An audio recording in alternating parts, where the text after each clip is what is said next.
You're watching Medfield TV, Community Shows.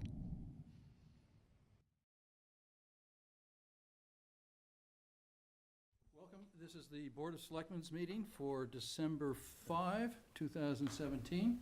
We're a little late in starting, although those of you watching at home won't know because we're not broadcast live anymore, I found out recently.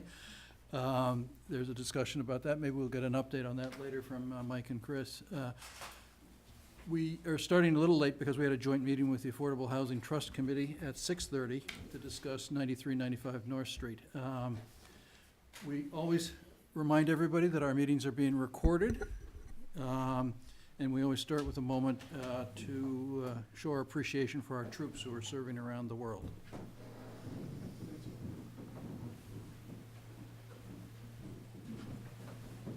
Thank you. And a reminder that the Board of Selectmen is going to hold a forum on Thursday this week at the Center at Medfield to discuss senior housing issues, and that's going to be at 4 to 7. And finally, tonight, we're going to have an executive session at the end of the meeting for the purpose of conducting contract negotiations with non-union personnel. And we're starting this evening with a public hearing on the annual tax classification hearing. And Mr. Marcucci, could you read the Yes. notice, please? Notice was posted in the Medfield Press on November 17, 2017. Legal notice, Town of Medfield, public hearing, attention taxpayers. The Medfield Board of Selectmen will hold a public hearing on Tuesday, December 5th, 2017 at 7 p.m. in the Chenery Meeting Room, second floor of Town Hall, 459 Main Street for tax classification purposes. The central issue to be discussed during this tax classification hearing is whether all 5 classes of property, residential, open space, commercial, industrial, and personal, shall be taxed at the same or at different rates for fiscal year 2018. Mass General Laws, Chapter 40, Section 56. The Board of Assessors will provide relevant information regarding the tax rate, including the fiscal effects of available alternatives. Interested taxpayers are urged to attend the hearing. Written and oral statements from interested taxpayers will be accepted by the Board of Selectmen's office and taken into consideration at the hearing. Osler L. Peterson, Chairman, Board of Selectmen. November 17, 2017, AD 136-32437. Thank you so much. And who's going to present? Yvonne? Yes. Yes, if you could do that, then you can use the microphone, and that allows the people who watch at home to hear you. Okay, so I've given you my 2-page document, but I'm just going to summarize that because it's basically the same every year. So every year by statute, the Board of Selectmen must decide if they want to split the tax rate among the 5 classes of properties. Adopting a residential factor of 1 would ensure a single tax rate across all classes of property. It is the responsibility of the Board of Assessors to provide the Selectmen with relevant information. That information is found in the documents on page 2. I will be very brief. Historically, Medfield has always maintained a single tax rate. Of the 6 surrounding communities, Walpole and Westwood are the only ones that split their rates. Both of these communities have a greater commercial, industrial, personal base than Medfield. Walpole's base is approximately 17% commercial. Westwood is 25%, while Medfield is around 5%. So breaking down the numbers, if you could please reference the individual scenario comparison on page 2, you can see that there is a very small savings for those residential properties, while a commercial property with the same assessed value would see a considerable increase in their taxes. In the example, it shows a residential and a commercial property assessed at $600,000. At a 10% shift, the residential property would only have a $60 savings, while the commercial property would have an increase of over $1,000. And you can see the increase is if you adopted a 25% shift or a 50% shift. With a 50% shift, the commercial property would see over $5,000 increase in their bill.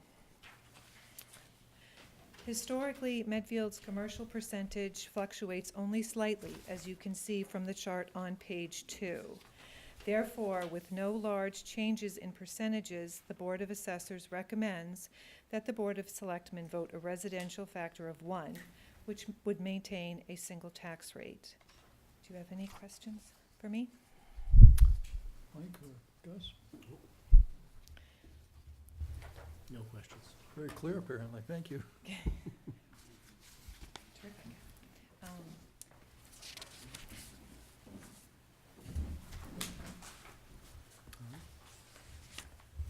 So do we have a motion then to adopt a tax rate? Yes, I will move that we adopt the recommendation of the Board of Assessors and adopt a residential factor of 1 for our tax rate. Second.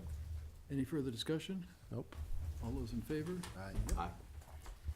Okay. Thank you. I need you to sign the LA5 for the tax recap, and I have to inform you that the excess levy capacity was calculated at 31,385.26, which is also highlighted on this document. Is the information online for them to go on and sign? Yes, It is, everything's all okay. set, so you can. So I'll set it up, so before you leave tonight, you can electronically sign your, We have to sign that as well? Yes. yep.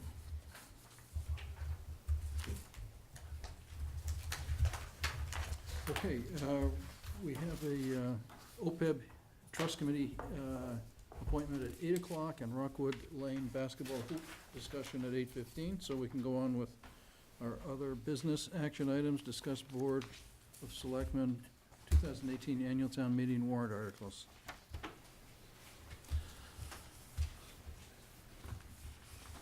I have some handouts here for anybody who is interested in OPEB. We're gonna do the 2018 warrant articles first, though. Okay.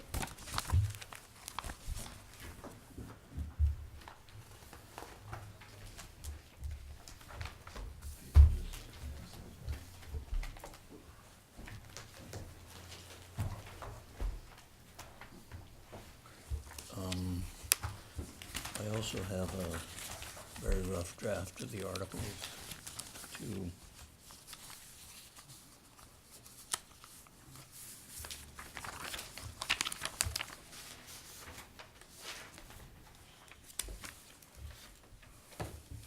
sorry, I'm on fingers tonight.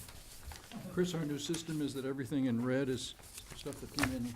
Anything that came in after. Thank you, that's a great idea.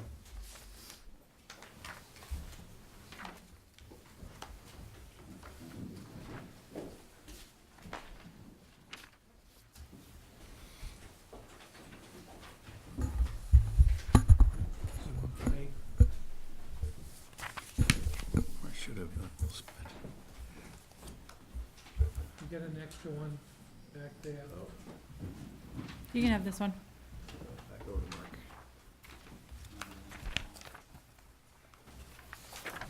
Yep.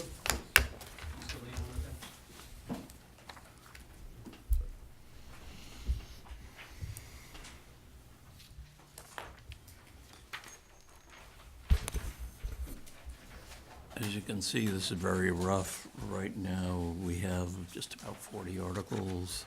Some I expect to be withdrawn. Usually there's, somebody comes in and says, oh, I forgot to add an article. The warrant closes the middle of January, so there still is time. The December 1st deadline was for those that needed town council review. And so we've been putting together a folder for Mark to go over that and put the wording together. So if there's any of these articles that you don't want to be on the agenda, or if there's anything that I have forgotten to include, please let me know so we can take care of that.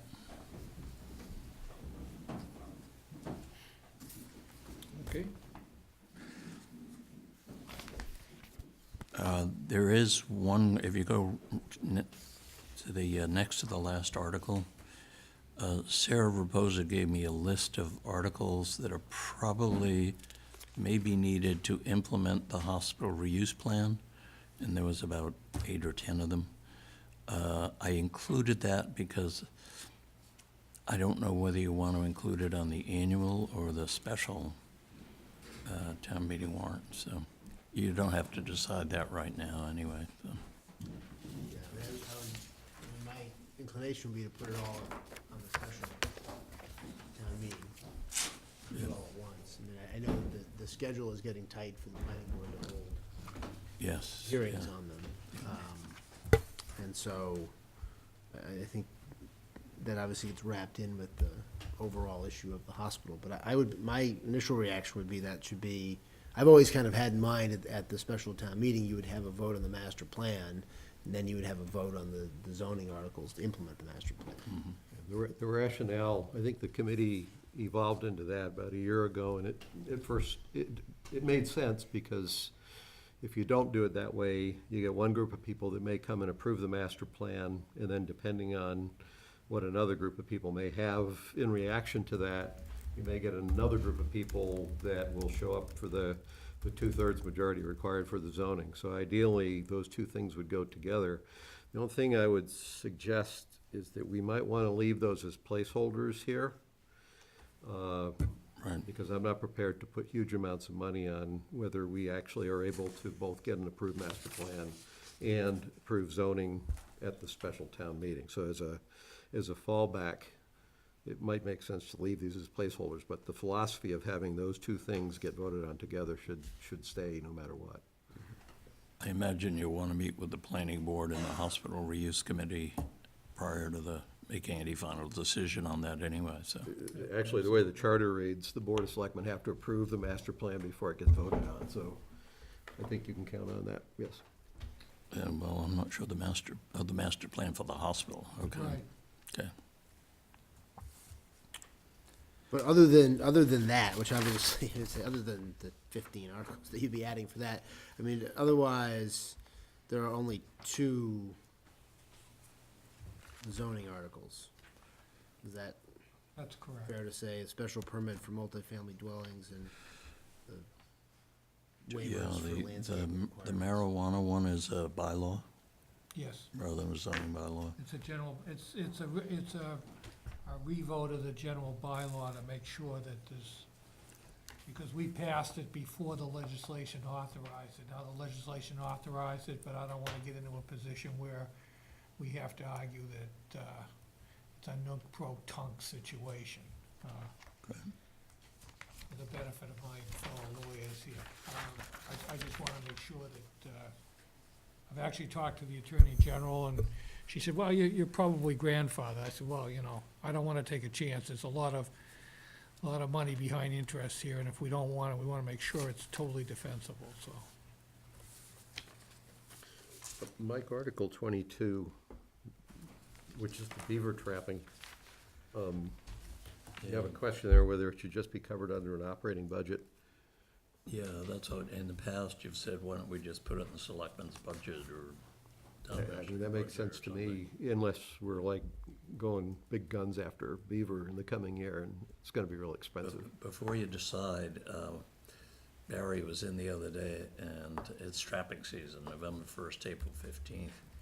And he's been getting calls about Kingsbury Pond. He told me he's already taken 9 beavers out of Kingsbury Pond just since November 1st. And of course, there's other sites all over town, so it's become a huge problem. And he said, I think you're gonna run out of money for the beaver trapping pretty soon, the way things are going. And we did have an article on this last year, Yeah, we appropriated $5,000. and there was no great outcry in opposition to it. So I agree with you, Gus. I don't think we need a separate article. The pro-beaver caucus was not out arguing in defense of the beavers and against this. So I think the rationale for putting these things on separate articles when you have something new to give the town meeting a chance to vote on it before it gets folded into the overall budget, I would be comfortable with folding into the budget. Yeah, I agree. I don't think it needs to be there. That'll save us like a whole 60 seconds at Yep. town meeting. I'd like to point out Article 24, which is, it's one of my priorities for the last number of years, was to update our dog control, particularly the vicious dog component of our local bylaw, which is very, very weak right now. It's prior to the statute being amended. And we had this situation several months ago before you folks that emphasizes the need to get a strong bylaw in place. Now, I understand there's a committee looking at it. They may or may not come up with a product, but I'm saying anything is better than what we have right now, and I'm prepared to put forward Franklin's bylaw or a variation thereof to get something stronger on the books. Can you get that to this committee so that at least They they can have have a it. chance to, they have it already? Okay. I think the land over in Dover, they've actually, I haven't been over there, but I've heard their signs, actually dogs aren't even allowed to go over there, and given what happened with the girl on the cross-country team. They don't even want Medfield people, let alone dogs. They stop that rail trail 200 feet from the town line. And another comment I'd have on Article 15, which is the appropriation of funds for the state hospital. I don't think this is merely a recycle of the annual articles that we've had year in and year out. This gets back to finishing off on our appointments, but the one unanswered question I think the Board of Selectmen has is what is the body that picks up from the master planning committee and carries the development effort forward? We don't have an answer for that yet, but I don't know how we would even intelligently know what numbers to put in there without us. This is us needing to figure that out. So yes, keep the placeholder, but that's not merely another recycle of what we've done for the past several years. So on that front, Gus, question, do you think we ought to create that body in advance of a special town meeting? Sort of Absolutely. have it laid Yeah, out what yeah, that will be? Yeah. Including who will be on it, or just what the body will be and what its charter will be and all of that? I think the important thing is to figure out what that body is and what the charter is and what the composition is. The only reason that I hesitated in answering is if we get to a clear path forward in March or maybe April, I don't know why we would take another couple months to figure out who should be on the committee when we can actually answer that question before we get to the town meeting. So I don't see it as it doesn't have to be done the next month, but I think it's something we need to This start one can thinking about. probably come off. I tend to agree that if you can have a charter and sort of have that group ready to go, and so you can give some concrete guidance to the town meeting as to, okay, here's what happens next after, and some reassurance that process will run in a relatively efficient way going forward from the special town meeting. So I tend to, I think that's right. And then just a quick update on 17 with respect to the Hinckley property. We won't deliberate all this, Pete, so I'll just give you an update. Our consultants all met about this article, and so to work on putting together what this will say and all of that. So, And when you say our consultants, you're talking about the Affordable Housing Trust? well, no, all of our consultants met. McCabe, the housing consultant, met with the Affordable Housing, the Community Opportunities Group, and Sarah to hammer out a lot of the details around this. We can talk more about it on Thursday too, when we're at that hearing, but there's been advancements made towards having a concrete legal drafted proposal Good. on that Article 17. Anything else on the annual town meeting warrant articles then? I think you have two articles coming in under citizen petition. The ones that are on here? There's, I don't know if Tony Centories is on this list, I just talked to him earlier today. I don't think so. But you do have one from Alexis coming in on installation of streetlights on Pleasant Court. So that'll come in Yeah, as that's citizen on here. petition, and then I give the new form to Tony today, and he's gonna work on putting a citizen petition in. One, I don't know. That's for Tony, for the senior housing. Tony didn't say what it was, just that he was gonna be coming in with a citizen petition. We have a couple of articles there in senior housing that can be reworked. Yep, he didn't specify, just said he wanted the form so we could start getting his signatures. Will the ALS recommendations require an article, or can that be done through the budget? The short answer is I don't know for sure. We'll brief the selectmen on the 19th, is our next meeting. The reason I'm hesitating is that the option that we're settling in on pending getting concurrence is one that probably has about $150,000 impact on the fire department budget once it's implemented. And The issue is, what's the rate at which you hire paramedics to actually implement it? So the good news is, this is something that will ramp, and if it ramps and at the end of 3 years, say it's $150,000 impact, the question is, if you back plan, how much, is it, what's the number that's less than that in the first year?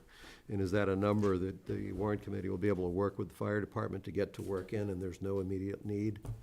I think outside of budgeting, if there's anything beyond budgeting that we need to have an article for, because we're going to ALS, tell me about it, because I wasn't aware. I think this is purely a budgetary issue. And I don't think it's a big budgetary issue as things are shaping up, and it may be an even smaller budgetary issue for the next fiscal year. So I'm hedging a little bit on that. If that changes, let us know. And so from the committee's perspective, Gus, they don't think there's a value in having it put forward for town meeting endorsement or approval outside of the budget?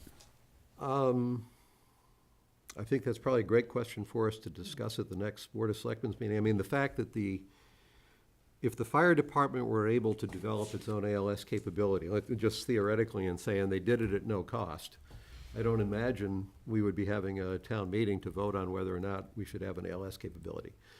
I'm saying that we haven't quite done that, but we've actually gotten to an option that sounds like it will be at a much more modest cost than what we were looking at before. So the one issue that would come before the town meeting would be if there's an operating override required to support it. And especially in this particular year, I'm not sure that there would be, depending on what flexibilities we have, to kick a little bit more into the fire department budget just as part of the budgeting. So we can make a decision of whether we want to put that up. You can treat an operating override on this as a referendum on whether or not the town wants to pay for ALS support. But that's kind of more how I think that operating override would work. Right. And I think it came up as an article last year because it was clear there would have to be an operating override. And we were asking for $500,000 Right, there. Yeah. But we won't be asking for that no matter what this year. Right. Well, good. And we can certainly note in the warrant that this includes this upgrade, just so it's there without necessarily having to have, because I don't know that there'd be any debate on it at all if the cost is modest. At least it's my sense of it. Anything else on the annual town meeting warrant articles then? Do we expect, Mike, that Mo will have some sort of update on North Street in advance of town meeting? My understanding is he's anticipating a spring completion of the master of the Pavement management? pavement management program, so I'm not sure it'll be ready. It'll be close, but, and then there's the funding, so. But I think he's got enough to work with between the bridges and, going on, and so. And does, with respect to Park and Rec, are they working towards a number being attached to this article at this point? I haven't heard. I was just asked to put in a placeholder. The figures, I think, when they presented here were a range of 8 million to 20 million. Well, this just says for a project manager, though, an architect. I mean, that's. would be Yeah, well, small. that's the initial step you Right, have to do to, yeah. Right. So, there's 3 that came in. There's and I put them in the order that they came in.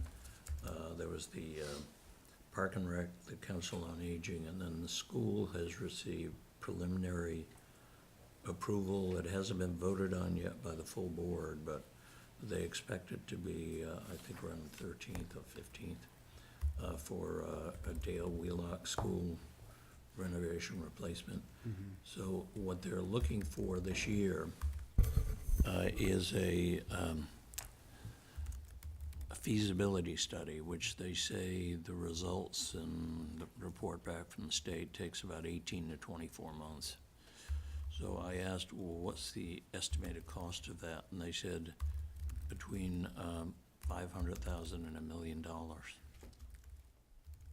So that will require some thought as to how to pay for that. It may require an override, I would think. We managed to scrape by in the field a couple of years ago, but I don't know where we're gonna come up with $1 million. Yeah, I mean, I would think that would be particularly given the continued interest rate market environment, I mean, I would think a debt exclusion would work for that. We may have some, depending on what happens in the spring, some affordable housing related bonds to sell with them. It would make sense to sell them together. Yeah, absolutely, Because yeah. even the affordable housing number could be 100,000, it makes sense to sell 100,000 bonds, but if you tack They that on, bundled them million. anyway, it's not worth it. Yeah, and Yeah. depending, I don't think Water and Sewer will be ready with their project, although they might be on the painting of the water tower. I thought they were. Aren't they ready for that? Well, I mean, they have someone inspecting it to see how extensive the repairs have to be, whether it has to be painted on the inside or the outside, whether it has to be sanded down or just, so. But there were two, Mo said there were two things. There was the painting of the water tower, and then they also had the issue of the mixer, like, that's not a discretionary thing, is it? I think they have to fix that.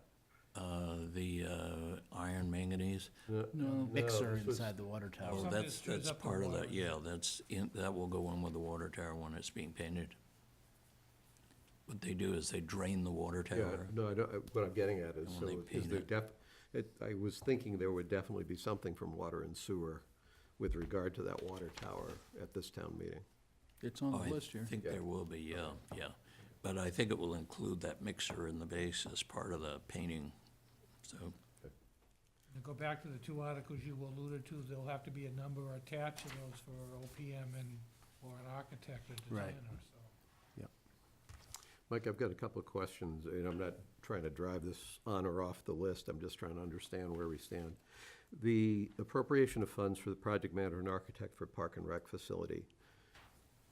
We do not yet even have an allocated site for the Park and Rec facility, so is this a Park and Rec facility initiated article? Yes, yeah, it is, Okay, so this is their decision that they're, yes. Now, I think when we discussed it with them before, the suggestion was made that they should meet with the permanent building committee before they go to town meeting. right, And have come up with some sort of a joint okay. plan, but they apparently have decided to go on their own at this point, unless they're planning to meet with. Don't we have a Okay. general town policy at this point that we want everybody that has a building proposal to meet with the building committee first? I think the building committee, Mike Quinlan sent an email that he wants to get together with the selectmen and I think it's Water and Sewer Board or whatever, to discuss some sort of a policy that is voted at town meeting that would require any project of a certain size to be vetted by the, It's a draft bylaw. Yeah, they wanna meet, he wants to meet with the bylaw review committee. Yeah, yeah. because he presented it this past Yeah. fall, he was here. Yeah. To add to the town.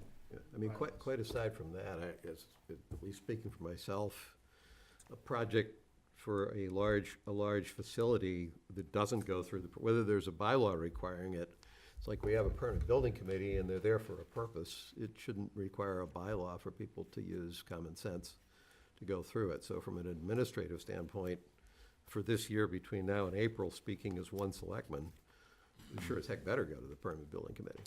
Well, there's another article in there that is proposing the same thing, and that's the addition of the Council on Aging. That's my next question. I thought originally there was an addition that was being privately funded. Is that a change in the plan for They all that? start out that way. I know. No, well, that's why I'm asking the question. Then they find out the cost. Okay, so it's a legitimate, okay, Yeah. okay. They do have some funding, but not, Okay. And even if they have funding, it still has to be voted, right? yes, yes. And you need to know what the additional operating costs are gonna be to operate the building, All right, especially in connection with the respite care program. sure. I mean, just speaking on these articles, I think, given the development on the Dale Street School, I think sort of any kind of building project has to await that, in the sense that we really haven't known what the timing was gonna be on Dale Street. But obviously, if the school committee sticks with the current plan and the state endorses that plan, you know, that whole area where the Dale Street School is now will be open in town land for a lot of these other potential projects. And so it seems to me that as we, you know, we're gonna be hopefully appropriating funds for a master plan at this town meeting. When we have the judgment of the MSBA on Dale Street, that's sort of the domino that's out of our control. The rest of it kind of falls into line from there, including Park and Rec. I mean, I know Park and Rec's preference has been to be at the state hospital, but I think some of that has been driven by the idea that it could be 10 years hence before there's anything available where Dale Street is, where now it might be 5 or 6 years hence, as opposed to, a decade away. So kind of my view on any sort of building project is we've got to deal with the big one first, right? What would you say, Gus, trying to get the big elephants and the little elephants in the tent? That's sort of the big elephant you got to get in the tent first, and then the rest of them can kind of go in. Especially since 40% of that money is going to come from the state and not from us. And we're mindful that there's other major capital expenditures that are a year out, maybe with the facilities requirements. We still don't know what the OPEB requirements are gonna turn out to be a year from now. We can tell you what you think to do for the next year, but beyond that, there's a lot up in the air, so. Every time I think I'm done with capital projects, along comes a new slew. So Well, I'll never get away this is a from it. tough year for discretionary capital projects, in light of some of the other looming. In light of the Jerry's capital plan, I think there's some items in there that definitely mandate attention. The other one I had a question on, what would be Article 20? I assume that's the rail trail is what we're talking about there. Yeah, that came in from Christian Donner. I think Chris could talk to that better. Didn't you talk to him about it? He just sent a copy of what he would like to do for this year. It's very similar to what was in town meeting last year. Which was, I thought we pulled it last year. We did pull Designing. it last year. Yeah, but it's, He well, wants I to mean, pull it it was, it's the same wording as last year. I can forward Okay, the okay. email that I he can sent in. look, I get the warrant at home. Have they reached a meeting of the minds with the Hunt Club? I would assume so, that this is going forward, but I will confirm that with him. I just acknowledged that I received it, but I haven't had a chance to talk to him yet. They reached a meeting of the minds on the assumption of liability? I will leave that question for you. It My will be question there. was about the hounds, not. With the lawyers. All right, so that's the town meeting warrant articles. And we still have some more time before our 8 o'clock appointment, so that we're asked to vote to approve the following 2018 alcohol licenses. Alcohol Restaurant, Avenue, Noon Hill Grill, Basil, Jing's Garden 2, Kingsbury Club, Takara, Nosh and Grog. Wine and malt beverage licenses is Medfield Wine Shop and Medfield Commons. All alcohol package stores, Bullard's, Medfield Package Store, and Palumbo Liquors. Do we have a motion to do that? I would move to approve the 2018 alcohol license as stated. Second. Any further discussion or information? All in favor? Yep. Aye. And then we're asked to vote to approve the all 2018 common victular and entertainment licenses. Who's getting those?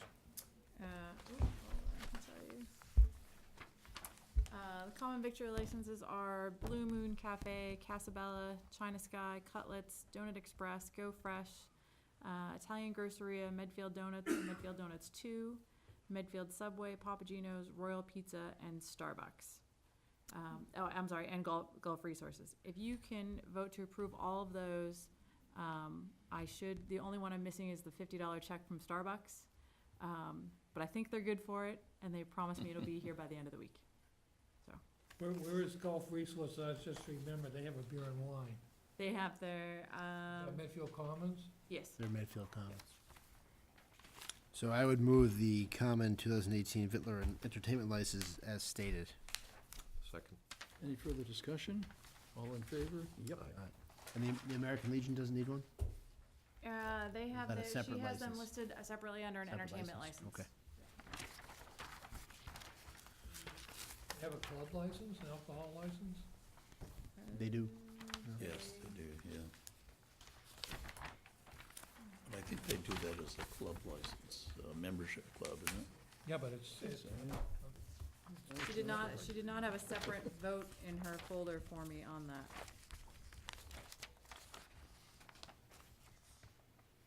They're not due until go January 1st anyway, Right, so we so can do we'll it for the hold next that one meeting. on that. All she had in there was that they had an entertainment license. I didn't have a, club license, but I'll get back to you on that one.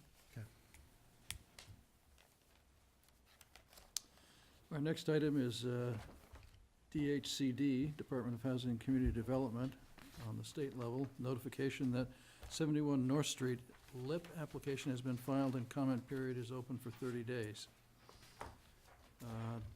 Anything further on that, Mike or Chris? We already submitted a letter of support with the application, so I will follow that up with a secondary letter that we really, really support this application. We still support the application that we still support it. submitted, We right? signed it. It's just it's a form letter for anybody involved where the project is, so. But well, I will send a follow-up letter under your letterhead. And when does the comment period close? I think it's in the next 2.5 weeks. So hopefully we can get them in front of the ZBA in January. That's what we're hoping. Next item is Maurice Goulet, who is the director of the DPW, requests the Board of Selectmen sign the bridge deck contract. This was a new item, so we haven't seen that document. Nope, Mike that or just Chris? came in. This is the Phillips Street Bridge? Yes. Mo drafted a contract, had me review it, sent it out. The contractor made some proposed changes. Mo and I have been back and forth, and I believe it's now been revised in accordance with my last conversation with Mo. I Which spoke bridge? to him this afternoon about it. This is for the Phillip Street Bridge? Yeah, it's a Phillips. deck. It's a Okay. prefab thing that's gonna be delivered and just installed. And this is not the contract for the contractor, general contractor, it's for the supplier of the deck. Right. And then that gets folded into a RFP for the construction. And that's included as one of the items in the bid. Or is this a contract that we have to sign? I believe you do, yeah. We don't have it. No, the contracts are in there. Oh. They just came in today. Oh. I know the neighbors have been very anxious about getting this moving, so, Mo It's an asked me outfit to out put it of on New there to get it York. expedited. They're out of New York. And the whole thing is supposed to be done sometime in the spring. It was all held up by the fabrication of the deck or something. And It's a 16-week turnaround. To build the deck. Yeah. That's out of wood, isn't it? Those trees grow slowly. Yeah. In Big Flats, New York. It gets delivered ready to be placed. So, Mike, you okay on that, or if we go on, or did you want to hold on that? No, for a I will second? move that and you've reviewed this, Mark? Yeah. We need to get this one moving. I'll move that we sign the contract for the purpose of purchase of the deck. Second. Any further discussion? All in favor? Aye. And then under pending items, town administrator evaluation discussion. I think we're waiting for your self-evaluation, Mr. Administrator. For mine?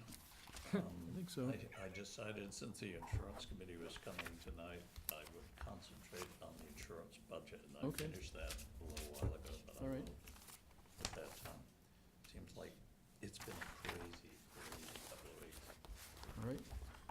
Townwide goals. I do have an update on that. Pass out copies here. Christine has them. Did either of you send any corrections in? All right, then I think we're probably ready to go with this. What I did here, I made some minor corrections using track changes. You can send those two down. Keep them going. So you can look at, for a minute here, let's leave the first page, just skip over that. The only changes I made to the actual goal document itself, although I'd be open to, if you don't like colors, we can always change color schemes, but change the date. I had left out a little pound sign on goal number 1.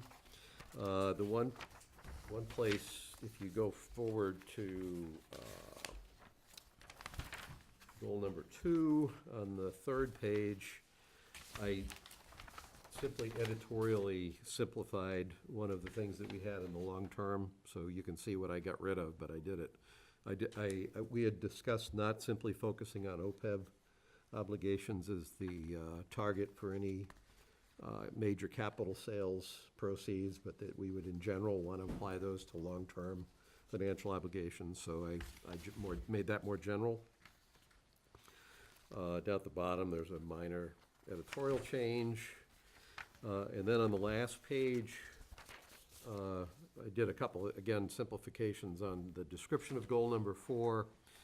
The one place that I added something is under the second bullet, under goal number 4 in the long term.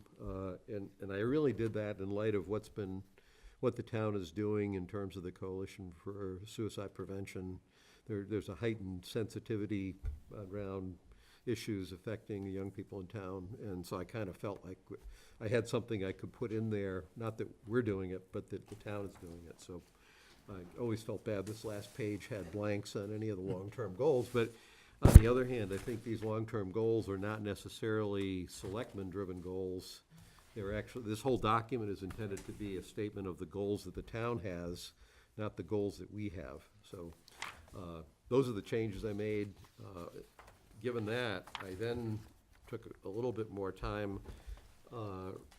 We had talked about if the goals themselves as a draft seem ready to go out for public review and comment, then the first page was simply a draft at what the instructions might be or what the message might be going out to people asking them for their comments. So I was just trying to get the message clearer. And Christine, I mentioned in my email to you, the only thing here is that the logistics of what we want people to do by way of replying. At the very end there, I assume maybe they'd come back in by email, but there may be more than one way for them to give feedback. So I was leaving that to you to figure out the mechanics. Okay. Okay. I don't think I received that email. Check. Okay, well, if you didn't, Check on that. I You can can, send it to you again. yeah. If you didn't, I'll send it to Can you you just send it to all of us? 'Cause Yeah, I can now for sure. What? Yeah, I think. So if, I think the key question for the three of us, Yeah. if with that briefing on the revisions that I made to the goals is good enough for you, can we pass off that this is a document that's ready to be distributed to the public? It is by me. Yeah. You want to do that tonight, you're saying? I'd like to get it, yeah, I'm guilty of sitting on this for a month. This was an update from the middle of October, and we should have had this out. Well, and I guess, yeah, I'm fine to go forward with it. I mean, it's sort of going to be an evergreen document Yeah, anyway, so. yeah. We can revise it as we see fit. And it's a pretty benign document, but it is a message that we can send out to the town that says, look, here's what we think you want us to do. Here's what here's what we think you want the town to do, because it's actually broader than just us. Right. And it just gives a starting frame of reference give a frame of reference for articles at the town meeting, for trade-offs that get made. And it should also provide a basis for some of the annual planning that you've been pushing for, Pete. The specific objectives we have should make sense in light of whatever this thing ultimately turns out to be. Thank you guys for doing this. Yep. Yes, thank you. So if you all are okay with it, then I think the last thing is just Christine to take that first page and whatever the Let me best see, mechanical Cindy, way is it's gonna for be here. distributing this and getting responses back. That's the only thing that's left to Okay. do on that. But maybe we can talk, you and I can talk Yeah. about it before the ALS study committee tomorrow night. Yep, okay, He said he's seen it. done. Okay, then our next item is the, let's see, annual appointments. We had some things that we held off on. We had a couple of things, and I haven't had a chance Board to of go back Health through was the one. list, but you did get a letter from Rob Gregg turning down the offer to be town historian, so. Yeah. So the question I have on that, because I'm not sure, we may have all gotten there were two recommendations that came in. Rob was the first one. There is a second one from Richard. But I was wondering, what I was a little reluctant to do is just kind of look like I'm working down a list of, recommendations that came in chronological order of how they came in. I was wondering whether for the town historian, whether we should be asking the historic commission or ask somebody for a recommendation rather than, I don't know, pin the tail on the donkey here in terms of who gets picked. I think until Richard was appointed town historian, we didn't have one. Yeah. So I think it sort of was viewed as he spent so much time and developed so much history of the town that it was, that the town wanted to recognize the work he had done. Mhm. And maybe that's one way to consider it too, when someone has done an unusual amount to contribute to the history of the town, they should be recognized by being appointed town historian. It's an honorary position. It's not something that's provided for by statute or anything. I can see that. And maybe any possible replacement would be intimidated by trying to fill Richard's shoes.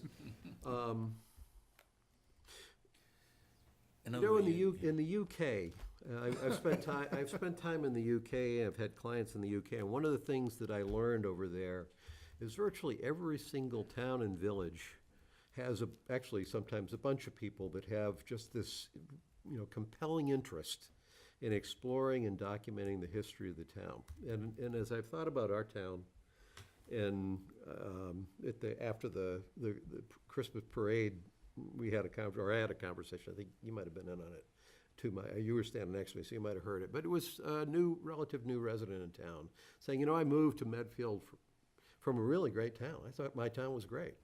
And when I got here, it's like, I had no idea that a town could be as good as Medfield. And I've been reflecting on it for a couple of days. It's like, it's an interesting comment.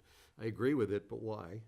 And I kind of, one of the things I concluded is that we actually have a town that knows its own history and that actively works to tell people, children, young people, adults, what that history is, and that somehow or another that's a piece of why this town is the kind of town that it is. So I recognize that we won't find anybody who has the years of experience that Richard had,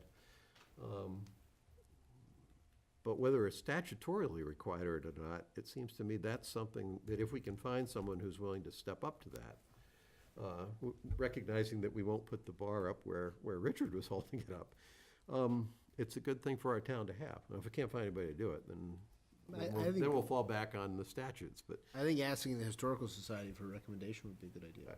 that would be kind of Sure. where I would go, I think.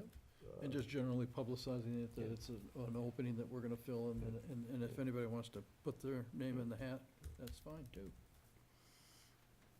So one other thing on the annual appointments, I've been kind of sketching out, and it's not even a quarter-baked idea yet, much as the half-baked idea, but sort of a different way of kind of going about the appointments procedurally, kind of tying it in, Gus, with some of the stuff you've talked about and we've talked about with trying to give tighter guidance to committees, reviewing sort of the need for the committees that we have.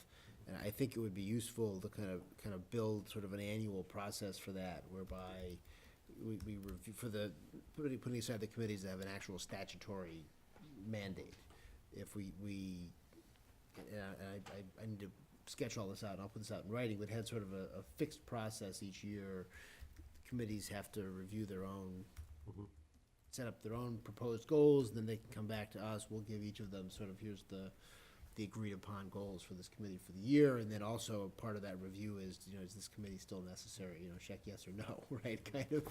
So at least so that those appointments are kind of happening after there's been a review of what the committees are doing and what they're gonna do for the next year, what their goals are. And I think it ties into the town goals too, that okay, this committee's gonna work on this goal, and this is the goal for the year, and this is the charter. And then, okay, you come back the next year, here's the next charter. And at some point, naturally, there's sort of a natural point in that process where it seems a little bit less aggressive than sort of, well, okay, tell us now why you're still useful. Sort of every committee's gotta say each year, here's what we're still gonna do, and yes, no, move ahead. So I'm working on that. I don't know if I'll have something for it on the 19th, but I think to kind of build in a regular cycle around that to keep the kind of committees fresh and. Your comment just prompted a thought, and I don't want us to go back, but when we were talking about the town meeting articles, Actually, there was one more question I had, which was the article from the Senior Housing Study Committee looking for funds for senior housing as an example of perhaps not clear responsibilities. When I read that to start with, I said, why isn't the Affordable Housing Trust the one that would be coming forward with a request for funds for housing, given that the charter of the Affordable Housing Trust includes community housing? So I'm not telling, I mean, anybody can submit an article, but to my knowledge, the Senior Housing Study Committee is not the committee charged with pursuing funding and plans for senior housing. It's actually the Affordable Housing Trust, I would think, that would be ultimately the place that we would want to have that, hard project aspect of this being funneled through. So it is what it is, but that was another place where that kind of confusion in roles can get things balled up. There's a lot of vagueness in the roles of town committees. Yes. I mean, you got a statutory source, you got the bylaw, the charter itself and bylaws, and then you have what are basically just ad hoc committees that exist for a particular purpose, or at the whim of the Board of Selectmen, or as an advisory basis, and they all have different authorities. So the other annual appointment issue that I can remember is the Board of Health and Carol Reed's request to be appointed there. Have we gotten any update on that? I don't have an update for you on that. Is there any inclination to wait for anything, or any inclination to go ahead and appoint her? I guess I'd just go ahead and appoint her myself, but. I would think we want to hear from the board. I would wait to hear from the Board of Health, only because the Board of Health first sent her a letter saying, sorry, you're not the one we're looking for, so. Yeah, but there's more spaces, so that's, Well, I think that's a key thing, is that there's the ability to have more, but I don't know, I would think we owe the Board of Health the courtesy of talking to okay, them. all right. Probably would be good if the parties would get together and sit down and talk about what they're looking for and what could be provided and what couldn't be, so. In fairness, given her background, I don't know why the Board of Health, as long as the Board of Health didn't think they were being restricted to 3, and they needed to fill one last slot with a particular skill, I'm not sure why they would object, but. Well, you ought to declare at a given point in time how many members constitute the Board of Health, because the quorum and voting flows from that. So you can't kind of have it open-ended. You gotta say, okay, there's 3 members of the Board of Health for the following year, or whatever, or 5, or whatever you wanna do with it, but. When we had the discussion before, I thought we said it was 3 to 5. Well, usually you have a That's been minimum the, of it's 3 gotta, anyway. by so you statute, can- it's gotta be at least 3, and it can be more than 3. But the point is, you have to determine a concrete number, because, as I said, quorum flows from that. So if we have only 3 at this point, we can determine that it's 3 at the moment. Until further order of the Board of Yeah, Selectmen. all right, so we can, Mark, how would you know that we haven't at some point in the past, the prior Board of Selectmen set the Board of Health at 5 and it's only had 3? Is there a place where that's documented? In the In the minutes annual somewhere. appointments, we did go to 5 at one point, and then we went back to So 3. you did go, so, okay. It went So to 5 does- at one so point, and then went back to 3. I think I would would it help to set it at 5? At least make that decision now, or? Well, I Show don't- it, because if you have a 5, then you need 3 for a quorum. yeah, so we don't want to do that, I don't think, unless we have 5. Okay.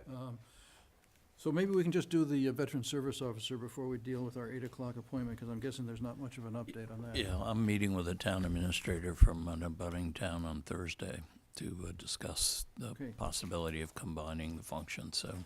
All right, and so then we'll go back to our 8 o'clock appointment, which is with the OPEB Trust Committee. Oh, can we get the table? And everybody's moving around.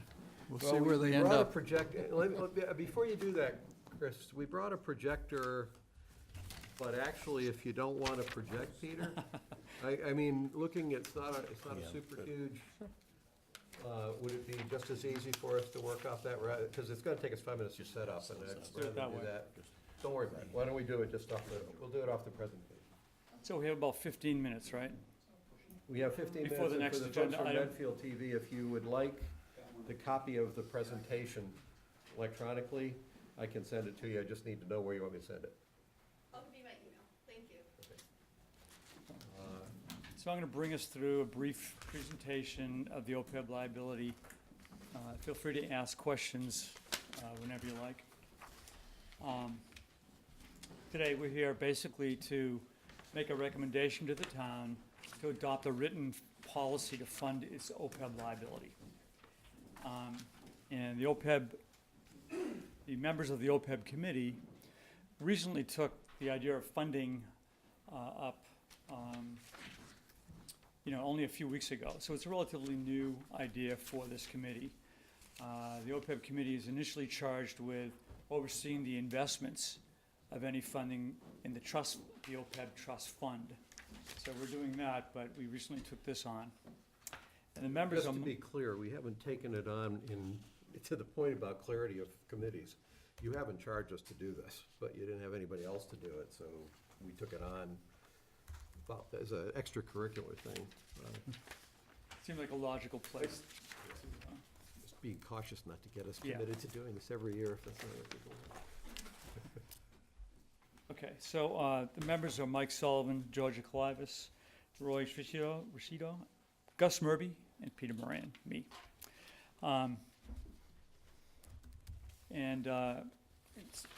Medfield's other post-employment benefits consist of retiree medical and life insurance, the small life insurance. I'm on page 2 of the outline here. And I apologize if this gets a little complicated. I'm going to try to keep it at a high level. I'm going to try to simplify it as much as possible, but there's no getting around certain aspects of it. Government Accounting Standards Board Statement 45 basically requires that the town shift from a pay-as-you-go basis of accounting, where expenses are not recognized until the obligation is paid in years after retirement, to an accrual basis accounting, recognition of where the expenses are recognized during the years of active service. Okay. The other major piece of 45 is it requires that the town measure the liability, so quantify the liability, and disclose that information, and the unfunded value of the liability, as well as its normal costs and past service costs, and we'll talk a little bit about that. And it doesn't require that the town fund the liability, okay, but it does track to the extent to which you are funded or not. Medfield's first actuarial valuation was as of January 1, 2013, followed by updates in 2015 and 2017. I think the next one is for evaluation as of January 1, 2019, and that'll be based on a new standard, GASB 75. A little bit more on that a little bit later on. The next page, there are a few key terms here. First, the big picture. GASB calls for really long-term projections. So any changes in the assumptions can have a big impact on the value of that, the valuation. Basically, the actuaries have to project the cash outflows of benefits, so the payments of benefits while people are in retirement. And they need to discount those projected benefits to a present value. So if you can imagine, just to get a sense of what the liability is, in retirement, people are going to be paid for years, many, many years, decades. That's got to be brought back to a present value. And then it's allocated to each year based on an accepted accounting method. So they basically amortize it into an annual cost. Okay. The AAL is the first line item here you see here. The actuarial accrued liabilities. That is the big number. That's the total liability, the present value of your liability. The unfunded AAL is just the extent that the AAL is not funded. So the AAL and the UAAL are really big numbers. Then you have two smaller numbers. They're the annual numbers. The ARC is the total annual contribution required to fully fund your unfunded liability. That's an annual number. And that number consists of the normal cost plus a past service cost. The normal cost is the OPEB liability that's earned in the current year. Okay? Plus, there's the amortized piece of the other part, the past service cost. Okay? So, Could I try just commenting on Yeah. that for, so there's, to that point, there's two things going on here. Every year as you move forward and from year to year, you're projecting out another year of benefits. So that the piece of this arc is figuring out what that added liability of that added year in the projection is. The amortization is because we have an unfunded, because you have a total liability that is not fully funded. What basically GASB is having us do is through the ARC calculation, it's taking a look, it's almost like paying off a mortgage. How much do you actually have to pay off each year so that you gradually close the gap in what is unfunded versus your total liability? So it's kind of those two things that make it up. okay. On the next page, we have some numbers from Medfield. This table indicates Medfield's OPEB liability using two sets of assumptions. One set is used for partially funded plans like Medfield's, and it's a 22-year amortization schedule and a discount rate of 4.75%. The other column is for fully funded plans over a 30-year amortization and a 7.5% discount rate. So the partially funded column, if you go down this with me, which is Medfield's actual valuation based on its current share of healthcare premiums, plan designs, and post-funding level, proposed funding level to an irrevocable trust. Medfield's AAL, as of 1/1/17, was $44 million, of which $1.6 million was funded at that time, leaving an unfunded liability of $42.4 million. The ARC, the annual required contribution, is $4.1 million, which is what the town would have to fund in order to be considered fully funded. The annual pay-as-you-go amount is $1.4 million. And without getting into, again, too much detail here, that's an actuarially determined number, the 1.4. It's pay-as-you-go, but it's basically taking the current costs and unbundling them and then adjusting them to reflect only people that are retired.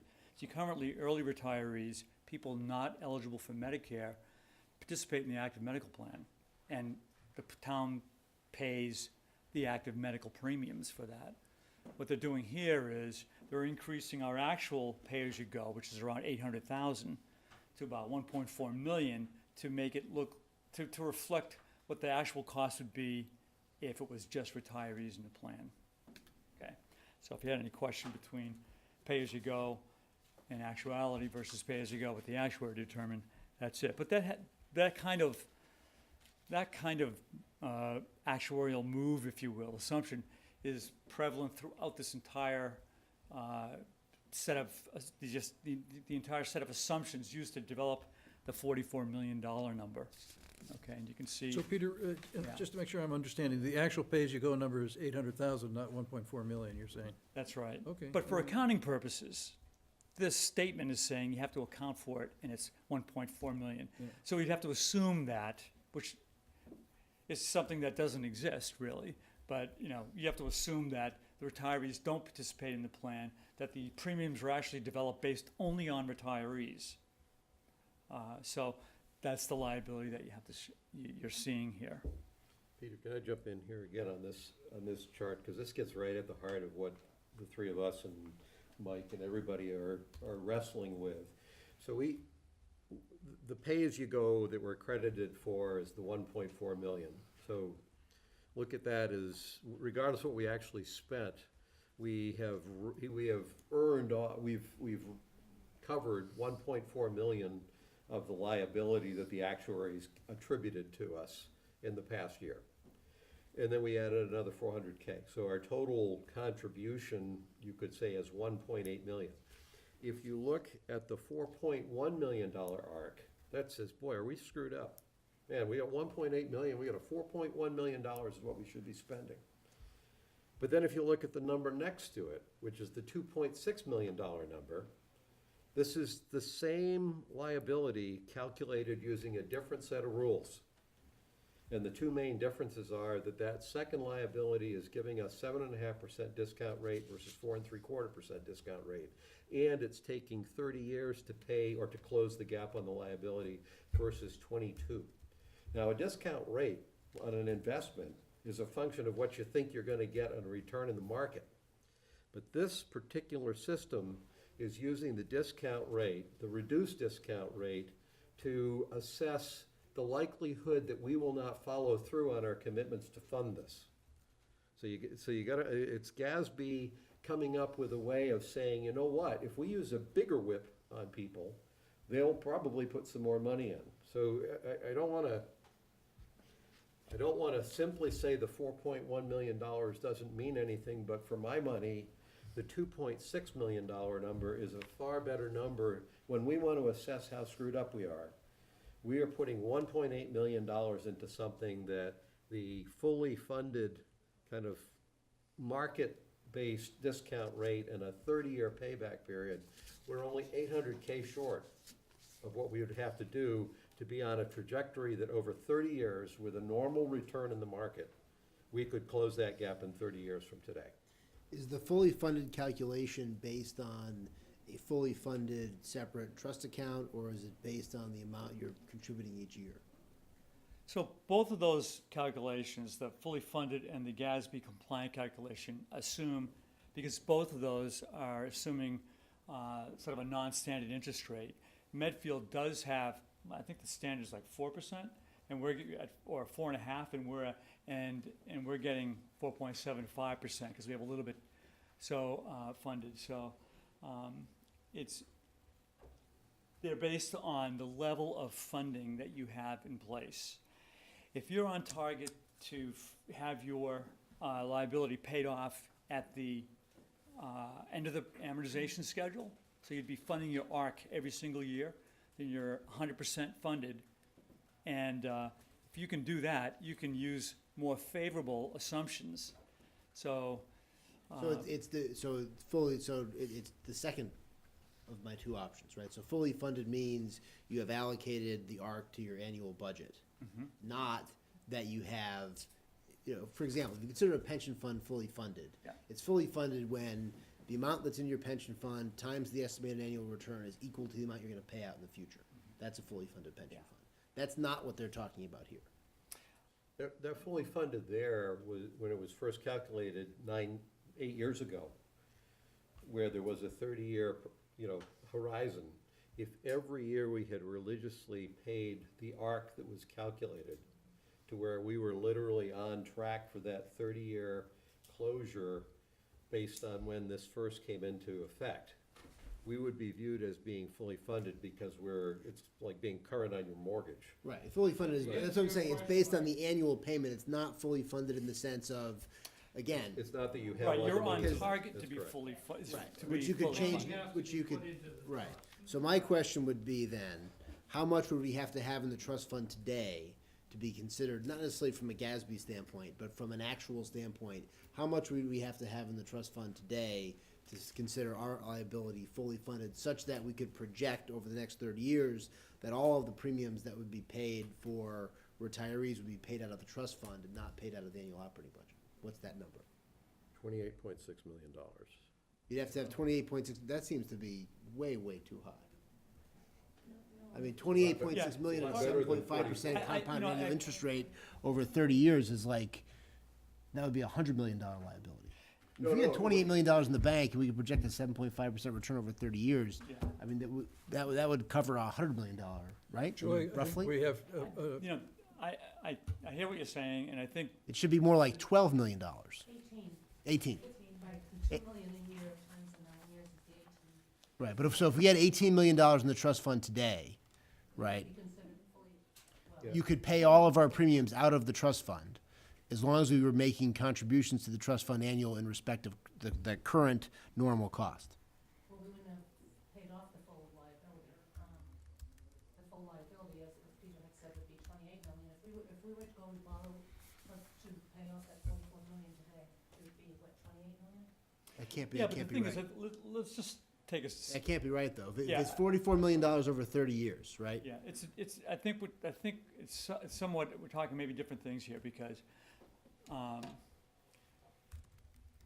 I think that $28 million means you have to have, if you cancel your plan, you packed up shop and just didn't make any more contributions, and just let this promise run out, and paid all of the future retirees and, ad infinitum, and just exhausted the promise, okay? Didn't make any more funding. It would need to have about $28 million in the bank to do that. With no new hires, so no new employees. Right. Employees- A But- static population as of Right. 1/1/2017. Right, but that's not realistic. I'm talking about That's from not a realistic. realistic Like, I think standpoint. you have to think about something. If you have to take into account what healthcare costs will be 30 years out. So I think I understand what you're saying around, gee, this is too high a number from a discount rate standpoint. But when you think about what healthcare costs are doing, there's some pretty, there's tables in the report. And if you Yeah. go out 30 years, the healthcare costs Right, are but I'm, scary enough to I- get you to like a 28. I'm assuming, though, that the accrued actuarial liability is taking that into account. It does. It does. And Right, so you're starting, so here's where I'm, just so, I'm starting with $44 million. Yeah. That takes, now again, this is alchemy, right? I mean, you're projecting healthcare inflation for 30 years, but you're taking $44 million is what GASB is saying, our accrued liability, what we're gonna have to pay in premiums over the next 30 years, No, No, that's it's not- the present value of what we're gonna have to pay in premiums, is $44 million. Right. Right, and so you discount back what those premiums will be, so in that calculation, somewhere in that calculation, they're calculating what the premium we're gonna have to pay is in 2048, right? And then Yeah. discounting that back at the discount rate depending on what they're fully funded. I mean, but it works the other way too, right? So if instead of, because their version of fully funded is sort of a pretend fully funded, right? It's not actually fully funded, it just means this year you've appropriated enough money for them to call it fully funded. yeah, there's a You lot can of reasons why, change- in actuality, Right. the town's not gonna pay $28 million.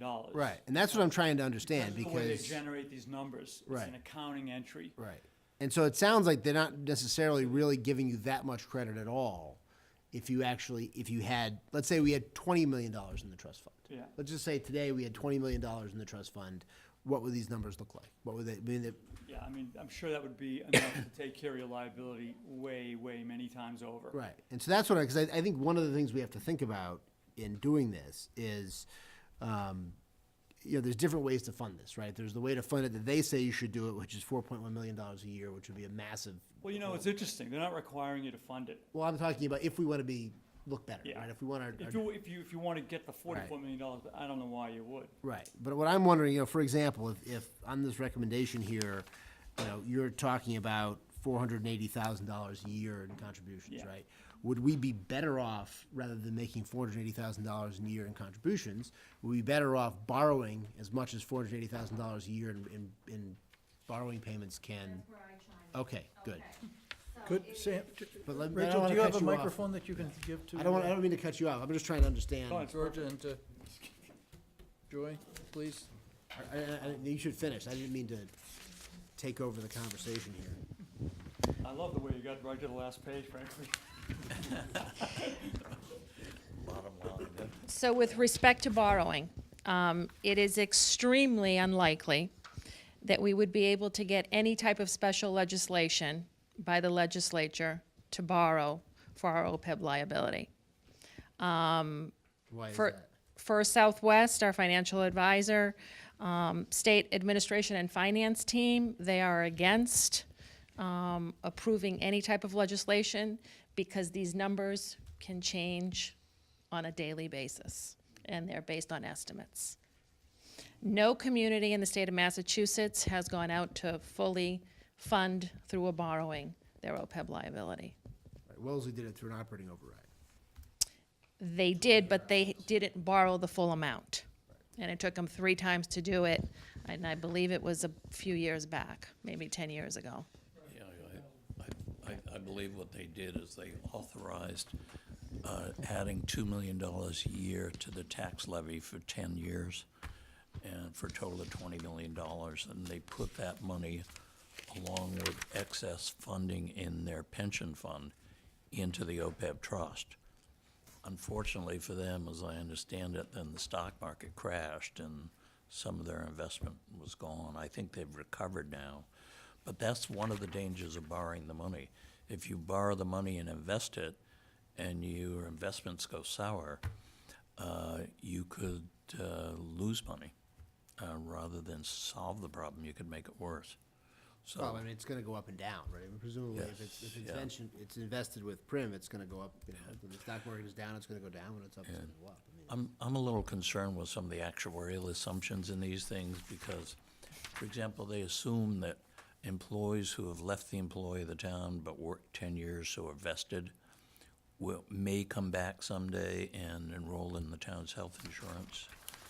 They assume that a certain percentage of retirees will enroll in the health insurance program, and they may not necessarily, and they may get it through their spouses.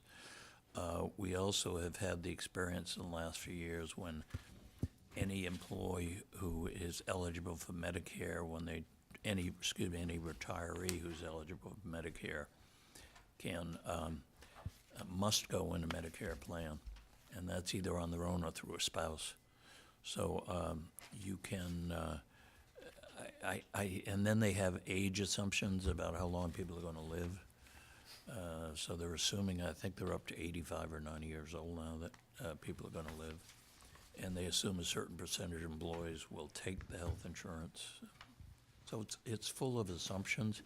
As the actuary said, it's not written in stone, it's just a guideline. So. But we're still required by state statute to provide this. This is a non-negotiable. It used to be every other year. Now they've changed it, so it's every year. No, I'm talking about providing health insurance to retirees. We're required by state statute to. The town voted to do it, voted to pay 50%. You don't have to do it, but the town, I mean, I read the statute. It seemed to me like you had to provide it, and you had an option as to how much you had to pay. We are at the maximum, the town has the maximum employee contribution that's allowed by law, which is 50%. It works out that if you look at, this is the whole different way of addressing this is at a political level here. When we recognize that we're one of the very few towns that's actually done anything. And the kinds of liabilities that other towns have, many other towns have, is an order of magnitude larger than ours. And they're not necessarily bigger than us. So if you play this out, forget the actuaries for a minute, forget the finances and the investments for a minute, play out the political situation that says that the vast majority of towns in the state and the state itself are in such deep water on this obligation. And now there's a new regime that's going to be put in place by GASB with this new GASB 75 rule, which we don't fully understand the implications of. We know that one piece of it is you have to recognize your complete liability, not merely the incremental growing liability. But the other piece of it, from what we heard from the actuaries when we talked to them, was it will be focusing more on cash flows or at least providing some sort of a picture of using cash flows rather than simply net present value. That could work in our favor because we're putting something in. So they're going to change the way the game gets scored. You already know that the actuaries have been guided to do things a certain way, and they come up with a set of numbers, but the range that those numbers can be, we can see on a sheet of paper, can almost make it hard for you to find anything to be actionable because the variability is so great. Now we're going to be scoring it in a different way. And everybody around us, or 99 or 98% of the towns around us, are going to be in worse shape. There are provisions that the legislature could have already passed that were recommended by a commission for ways that this could structurally be changed to reduce the liability that towns face. But the legislature chose not to act on all but one of them. And so as a result, once this gets to be a bigger issue, once you have municipalities that are gonna fundamentally be bankrupt on the books because of what they've had to absorb, all of a sudden this is gonna change, I think, an awful lot about how the legislature and how the state deals with this. Probably isn't in our interest to get out too far in front of that when we don't actually know how that's all gonna play out after the fact. And that's why we made a pretty conservative, non-radical recommendation for just for the next year to We're let not this certain play out. of the consequences of having a fully funded plan versus a partially funded plan yet. Right. Because right now, most towns are unfunded.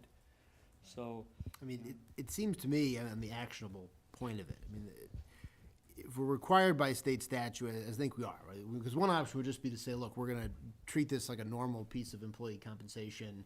We'll negotiate with our employees. They can either take this benefit, they can take something else, right? They'll agree not to have their retiree health benefits funded, but we'll pay them an extra $6,000 in salary, and you take people off the rolls. It sounds like, as I read the statute, we're not allowed to do that. We have to provide these benefits, right? And so essentially, we've been providing these benefits without paying for them. Right, employees have had the benefit of them. When they retire, they're gonna get those benefits in the future, but we haven't paid for them, right? And so we've gotten more services for what we've paid for over the course of the past whatever number of years and so we've gotta catch that up. And so it seems to me, whatever the number is, the normal cost, we should move towards a regime where that is reflected. Whatever we think the real number is, putting aside the changing rules, whatever we think the real number is, if these are benefits we're gonna have to pay out, we shouldn't be letting the hole get any deeper. So it seemed like when we're paying for the services of our employees, each year we should be paying for the cost of what we're gonna have to pay them after they retire, right? Because the healthcare benefit is just another form of compensation. And so that, to me, is what we ought to work towards. So sticking with the 480 as paying for what's the hole we're in, but looking towards, okay, what do we think for the 400 employees we have this year? What do we think the actuarial cost of 1 year worth of their retiree health benefits are? We ought to be adding that to our departmental budgets and. So Mike, you're on the right track. Yeah. But let me respond directly. So Yeah. if you look at the normal cost line on that chart, the normal cost using the actuary's directed methodology is 1.8 million. You can compare that 1.8 million to the 1.4 million in recognized pay-as-you-go plus the 400K that we actually put in and say our normal cost based on this calculation is 1.8 million, and against that normal cost, we paid in 1.8 million in this past year. We're not paying it in though, right? We did. Because No. only 400 of it is going towards a future Yeah, but- liability. The money we're paying this year is going for people who retired 20 years ago. Right, but the liability is the combined liability of all of that. So what we're doing is, you're right, the pay-as-you-go this year is paying off the current year liability that was part of that total AAL. We're paying off the front end, and the normal cost is adding to the back end. So if you're keeping up on the front end plus your contribution with what's being added at the far end, you're not losing ground. The question, though, then again is, so do you use the 1.8 million, or do you use the 1.0 million? Well, you're not losing ground maybe on the actuarial calculation. You are losing ground in reality, in the sense that you've accrued another year of benefits, right, that are gonna be worth more. Like, the cheapest healthcare we're gonna pay for, most likely, is this year's, right, because it's just going up. Right? We shouldn't be assuming that there's gonna be some great innovation and suddenly health insurance is gonna be cheaper by half 20 years from now. Maybe it will be, right? And so we're paying off this year's amount, because they'll give you credit for 1.4, but we're not really paying 1.4. We're paying 8. So, Right. because that's the liability we're retiring this year. Right, but that's the cheapest liability in this, but we're also adding another to the back end. What I'm saying is, we ought to be chipping away at the back end by reflecting the actual cost of employing the people who are actually employed now, not the actual cost of what we're paying in respect to people who are already retired. So every year we continue to employ all the wonderful people who are employed in Medfield, we are accruing another year of paying the healthcare benefits for all of those employees when they retire. And that's the normal cost. Right. And so it seems to me, we ought to be putting that amount into the trust fund every year, with the idea that over the course of 30 years, it becomes then fully funded, and then you're not paying as you go for any retiree health care, it's being paid out of the fund. And you're not getting too far ahead of yourself, because if the state changes the rules, or the magical money fairy comes along and solves the problem, then we just stop. So I Right, we haven't incurred a I bond. agree with your philosophical point. Let me make one point, and to do it, let me ask you to go to page 6, which shows the unfunded accrued liability. Actually, the top one there, it's the unfunded accrued liability. What you'll see there is in 2010, you can't tell from the numbers, but in 2010, that was $48 million. In 2017 now, we're down to 42 million. So there's a $6 million drop between that peak. Now, the only thing we've done from a monetary standpoint is put in about $2 million. But $6 million of the unfunded accrued liability went away because of the structural changes that we undertook. Moving people onto Medicare, establishing the OPEB trust fund, having actual medical insurance, casualty experience be better than what they had projected. So I agree with your, the philosophical point, but you have to understand there's a piece of this which is still structural. Right. And there may be yet more structural changes made by the legislature once this problem makes itself fully known. Doesn't mean like, oh, this isn't gonna be a problem for us. It's just that when you try to figure out where you draw the line in terms of what you're striving for, it's very hard to know exactly what that number should be because of the shifts in the calculation. Well, and I think though too, that you're not really striving for a number, right? If it's gonna be updated every 2 years, you're gonna get a new number, right, every 2 years. And so maybe we say now it's 1.8, or maybe we say, look, it's really 1, because the difference between fully funded and not fully funded is just an accounting fiction, right? So we say it's $1 million, so we strive to move towards adding $1 million contribution on top of the 480, right? And that $1 million is spread across our 400 employees. The next actual review comes out and says that number is 750. It would be including the 480.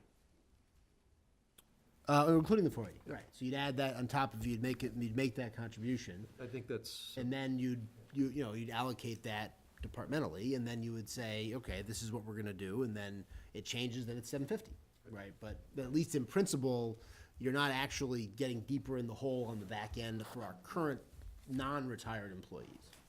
I think that's the right, That's right. we're on the right track. It's just that Right. because the game is changing in a year, we've said, Yeah. maybe now's not the time to make that commitment. Well, and I don't think we can do it, because I think it's gotta be, whether it's actually whether it's actually in a departmental budget, or just, roughly proportional to the number of employees in each department. I mean, you have to move some money around to get to that point. So I don't think we do it in 1 year. I think you gotta kind of feather it in. If it's 480 this year, maybe we say, okay, next year it's gonna be 650, the year after that it's gonna be 850, and then you get up there, 3 years from now you're at that number. And if the actuaries change their mind, it drops, and it just seems like we should not be digging a deeper I think that's the right way. Beautiful. Thank you, Peter. Well set.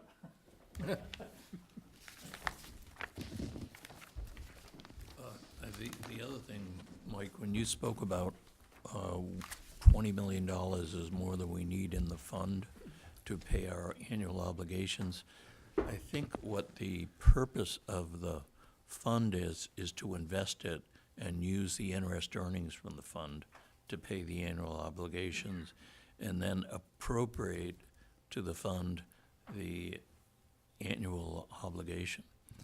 So, so it's a two-way street once you're fully funded. You're taking interest earnings out, you're putting money back in to keep it on a fully funded basis. Right, if that were fully funded, in this fiscal year, we'd make a contribution in respect of all the current employees, and then we would take out of the fund whatever the premium was for the retirees. Ultimately, that's how it would work, just like a pension fund, it would, if it was. Yeah. But right now, we can't do that, because we only are 3% funded, right? So we can't take anything out of the trust fund right now. Incidentally, as I said, this whole discussion we had wasn't our official charter. Peter, you didn't cover the return on the fund.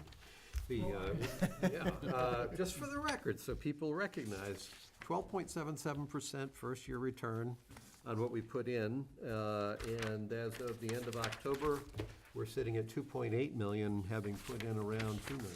So we want to enjoy looking really smart in the year that we get a return like that, so that people So don't where's assume we're just dumb in the years that we don't get that Where's our kind of fund to get 12% on it? We put it into the state Retirement? retirement fund, and they did a good job. Good. That's another question that probably we haven't discussed as a committee too. There are gonna be several annual expenses now with this new 75. The auditors tell us they need things done on a calendar year, no, on a fiscal year, for auditing purposes. The actuaries say they need it done on a calendar year for payroll purposes, and it has to be done every year, so that means January, July. How do you propose that we should pay for those auditing expenses? Out of current operating budget or out of the trust fund? I wouldn't do it out of the trust fund. If we get to a point where we're fully funded and we have extra money, that would be different, but when we're sitting here trying to build up the trust fund contribution. By the time all the budgets are in, you'll be scraping for every last penny there, and I think you may have to make decisions you don't necessarily like, so. To a certain extent, I accuse the actuaries of having an actuary employment fund, and they said, no, it's an accounting employment fund. So who do you believe? But it seems like excessive reporting requirements, that instead of trying to get the job done, you gotta file papers and do reports and pay for studies. It's why government doesn't work. The reason I made the comment about not taking it to the trust fund, we kind of discovered or realized the $480,000 number is simply a reflection that several years ago, when we started putting 400,000 in, we were saying we were making a commitment to basically put 400,000 in kind of out of the tax levy. But over time, what happened is we started crediting the contribution that the water and sewer enterprise funds were making toward that obligation as part of the 400,000, when that wasn't really, that got us 400,000, but that wasn't actually what we had intended when we first talked about doing this. Finding ways to put money in and then pull money back out is kind of another version of that I don't think we want to go down that path. As painful as it might be not to go down that path, but we're kind of fooling ourselves, especially when we're not funding it at a level that's getting us on a track to fix the problem in a defined amount of time. Incidentally, Mike, this is peripherally involved, but the model that the water and sewer enterprise funds use to identify their contribution to the OPEB obligation, I think will give us a place that we can start with for a model. If we want to allocate the long-term financial benefits obligations to departments, I think the model that the water and sewer enterprise funds are using and carving that out and transferring it in is probably the model we're going to want to use in the operating budgets of the town. Now, the only issue there is you then have to allocate out the money that's currently being collected at the town level to pay for these benefits. You would have to allocate that out to the departments.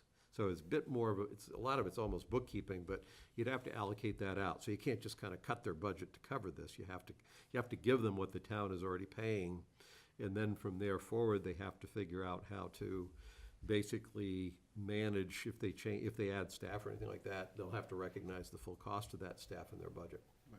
And that model Joy developed, actually.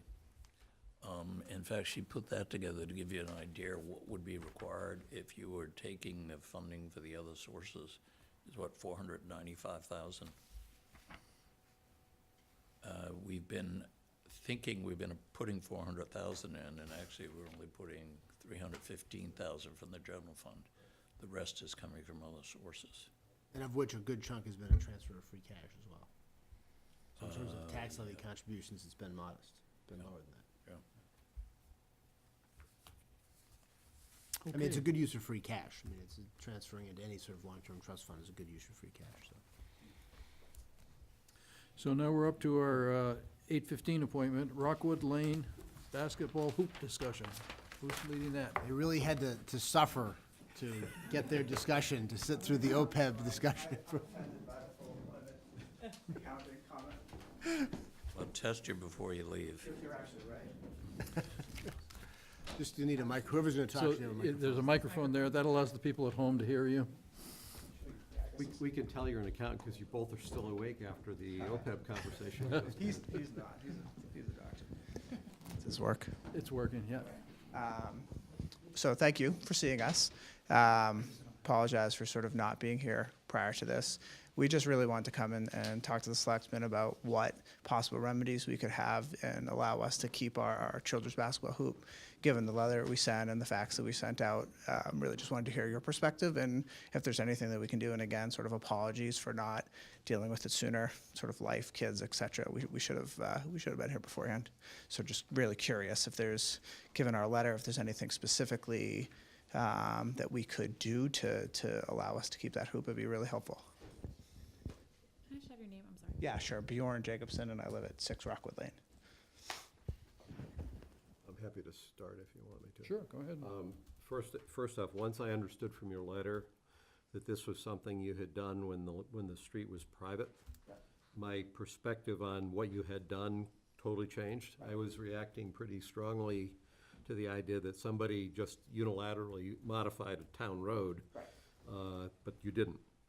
Into your letter, talking about, well, you mistakenly assumed it was grandfathered in. Yeah, but the town, when we accepted the road, if we accept the road the way it comes in. And so it wasn't unreasonable for you to do that. So first up, my personal position on this has shifted around being willing to accept this from the standpoint of just being a fundamentally acceptable thing.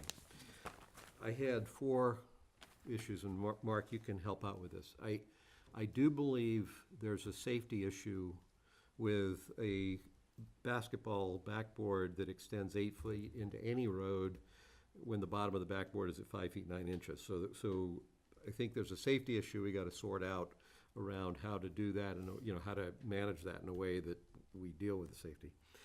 I think there's a liability issue, and I think Mark has had some experience around licensing. The bottom line is if somebody gets hurt and we don't want to take responsibility for that, we want you to take responsibility for that. So there's an issue around how to deal with the liability, making the liability clear around that. And then the only thing that links into that for me, and I'm going to say a property lien, but I don't know that a lien is the right thing because most people don't. Maybe it's a codicil. I'm not a lawyer. The only issue is if this thing is up and it's up for 20 years and your kids grow up and you move and it's still a good basketball hoop, how does the person who buys your property know that not only are they buying your property, but they're also assuming a liability for something that they might not have automatically recognized? And I don't know how we get that captured in a way that conveys with the property if that's what happens. The last thing I had was, I called it control.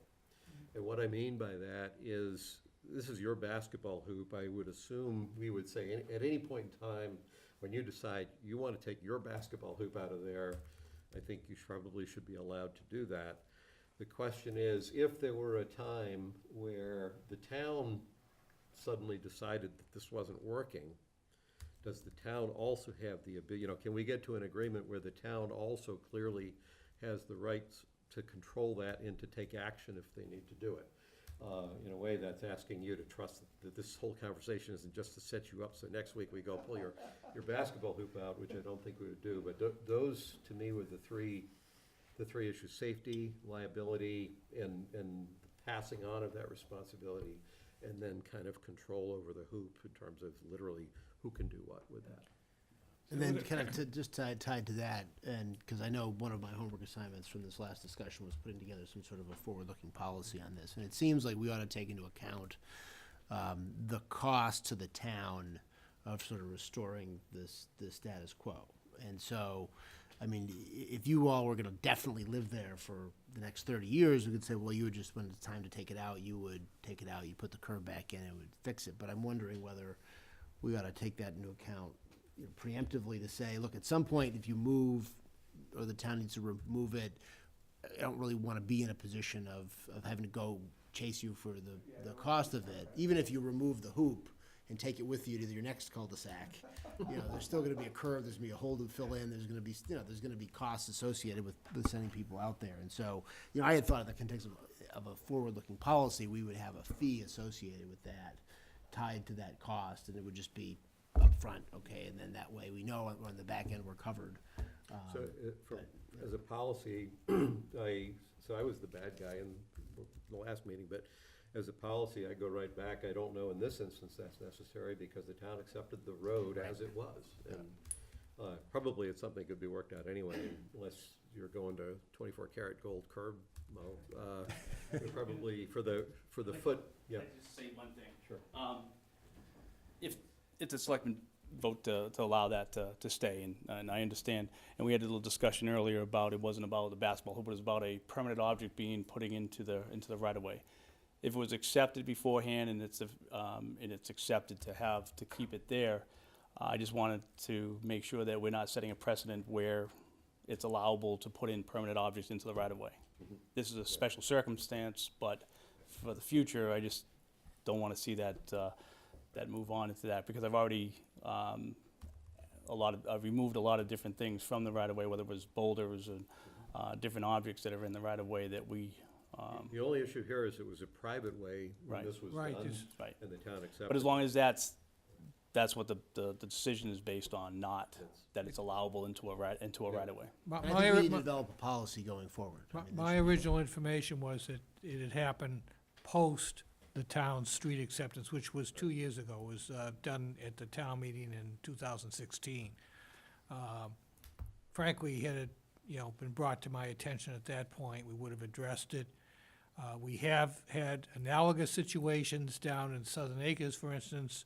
The roads were ready to be accepted, and it was determined that there were sprinkler heads in the area between the sidewalk and the street, where the grass strips, people had actually had their sprinklers installed. So we basically had a license agreement with people down there. Over here, the Crossings condo, there's a license agreement that's been in place now for close to 20 years probably, from when I first started, that allows them to maintain their wall and plantings within the right-of-way. So there's at least a document that lays out the responsibilities and all. So if you satisfied yourself that this was done after or before the taking? I haven't made an independent determination. The information I'm getting now is that it was installed much earlier than I had thought. Typically, when you do a road acceptance, there would have been some due diligence done to confirm the conditions and all, and that would have been brought to somebody's attention, because as I said, we would have addressed this before we went ahead with accepting the road. So now it's like, let's put ourselves back there, and my recommendation would be to put the same license agreement into place we would have done then, and the only issue I can't really address is your concern about the height of the basketball. Well, I wouldn't expect you to, but I would, that safety issue, I would like to see Mo and probably Chief Fire department. Meany sign off on whatever the expectations are, but. We can govern that, Yeah, right? yeah. So unfortunately, our kids are little and they like to dunk, and this is my fault. They put it down, they dunk, we don't raise it up. We could just put it so that it's governed, that it couldn't go below 8 or 9 feet or whatever. the So town- you'll have to hold them up to dunk. Don't So- grab my shoulders. So Mo, the last time that we talked about this, Mike represented that you and he and the chief were against our permitting this, so maybe you guys could talk to that issue. And nothing personal to anybody, but I don't believe anything should be mounted into the right of way, regardless if it was done before or afterwards. It just becomes, in my perspective, because we deal with the roads, we deal with the maintenance, and it becomes a hazard to us, as well as, I know that you're talking about putting the liability onto them. That's all fine, but one basketball hoop doesn't make it that difficult for us for snow removal and everything, but it does become difficult when there's multiple things in the roadway that we have to worry about, especially during blizzard conditions and everything else. If you're ever in a snowstorm and working out there, it's a difficult situation, and the less out there, the better. But, it is what it is right So now. what's, so. so is your personal preference then to not have anything in the right of way? is My what you're personal saying? preference would not to have anything permanent into the right of way. Yeah, okay. I don't think we have the same freedom that we had initially, but if in fact it was installed prior to the town accepting the road, shame on us. We should have been aware of it and addressed it. We didn't, and now it's, I don't, if you wanna use the term grandfather, whatever you wanna, Could we get a date on when it was installed? It was the town meeting of April of 2016, the roadway was accepted. So right. if it was placed before then,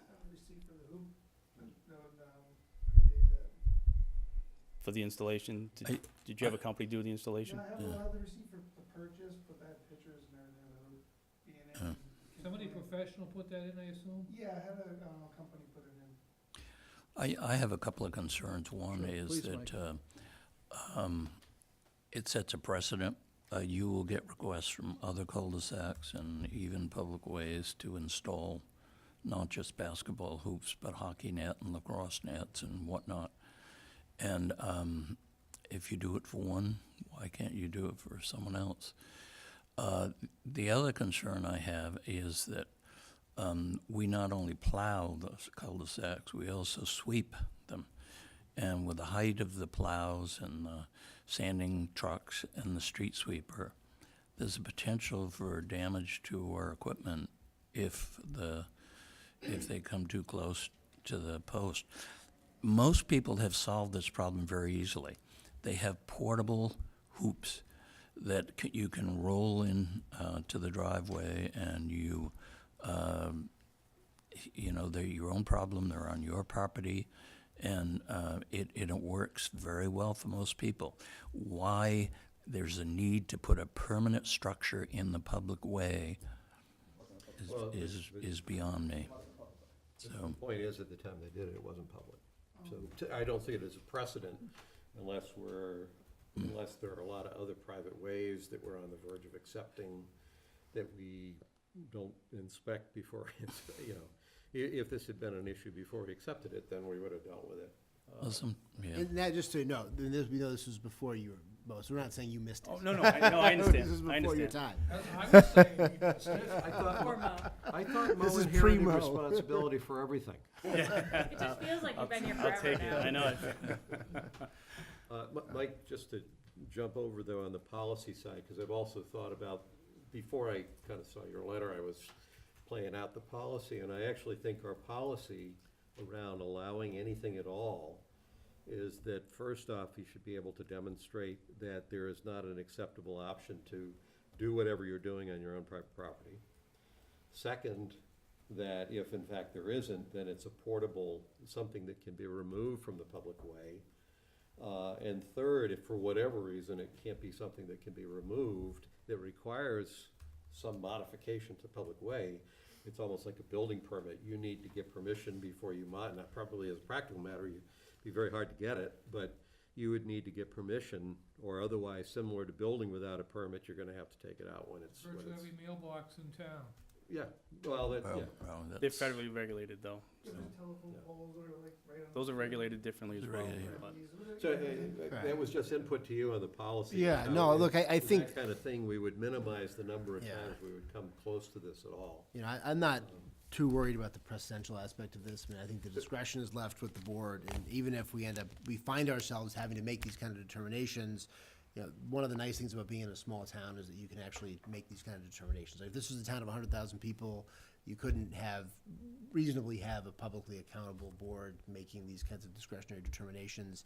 Small town, one of the nice things about it is that this is the kind of thing that can occupy 25 minutes for a Board of Selectmen meeting, right? We probably couldn't spend, Marty Walsh probably can't spend 25 minutes of his day on a basketball hoop. Maybe he does, I don't know. But, so I think, I agree with you on the concern about precedent. I don't think that would apply here. I think if we develop a policy that someone can go to the website, click on it, and say, here's what the policy is before they do it, I suspect that if it's drafted in such a way, the kind of accommodations you're talking about, I think this will be an unusual situation. So I think we can deal with the precedential issue, and I think we'll just have to make decisions, or whoever's on the board at the time, we'll just have to make the decisions. I mean, any one cul-de-sac, you know, despite what some people might suggest, each cul-de-sac is unique in its own way, and each one can be distinguished from each other based on the facts relevant to it. If someone wants to put a hoop on 27, I don't think someone could point to this basketball hoop and say, well, gee, there's a hoop on Rockwood Lane, I should really be able to get a hoop on 27 as well. I think, so. The reason I added the control piece to this was in case your concerns are valid, Mike, and so in other words, we can say this is all fine. And then 6 months from now, you know, first off, there's a snow plow that gets its windshield knocked out. Now, you're gonna be liable for all this stuff, so I don't know how long you wanna pay for stuff, but then, you know, that's followed by a private driveway plow who backs up and rips the cab roof off his pickup truck, and then in the spring, the street sweeper comes by and wipes off the whole right half of the cab. At some point, if this became a nuisance, when I was talking about control, meaning the town can unilaterally, without recourse, can decide this needs to come out.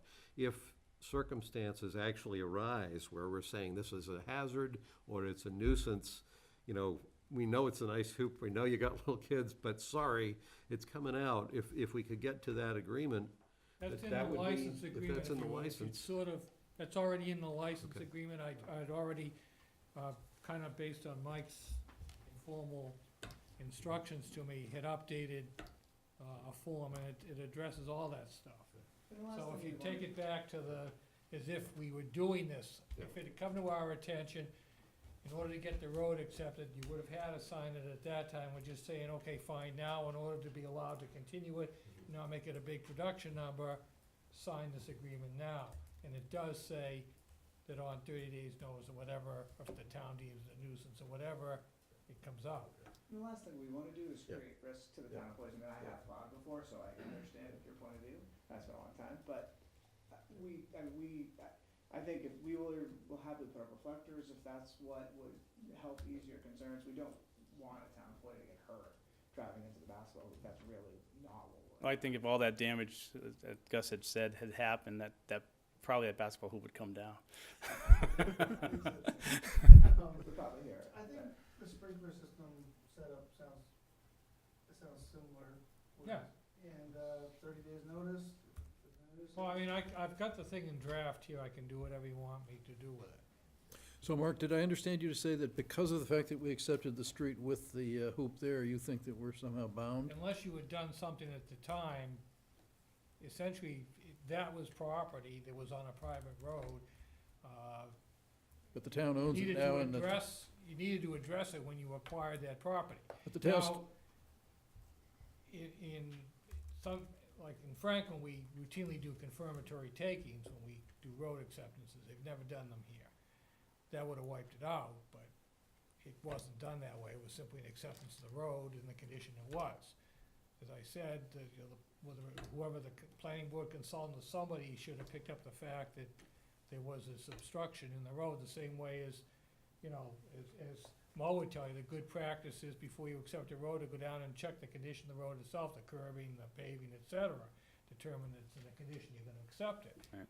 So, you know, for whatever reason, I know there was a big press from the developer and his attorney to get this road accepted. Had nothing to do with that, I'm sure, but, We gotta unload this hoop now, quick, let's go.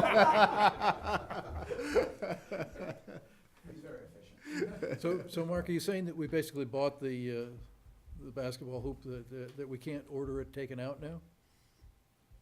I mean, arguably, we're not in as good a position as we would have been in had it been an after-the-fact thing.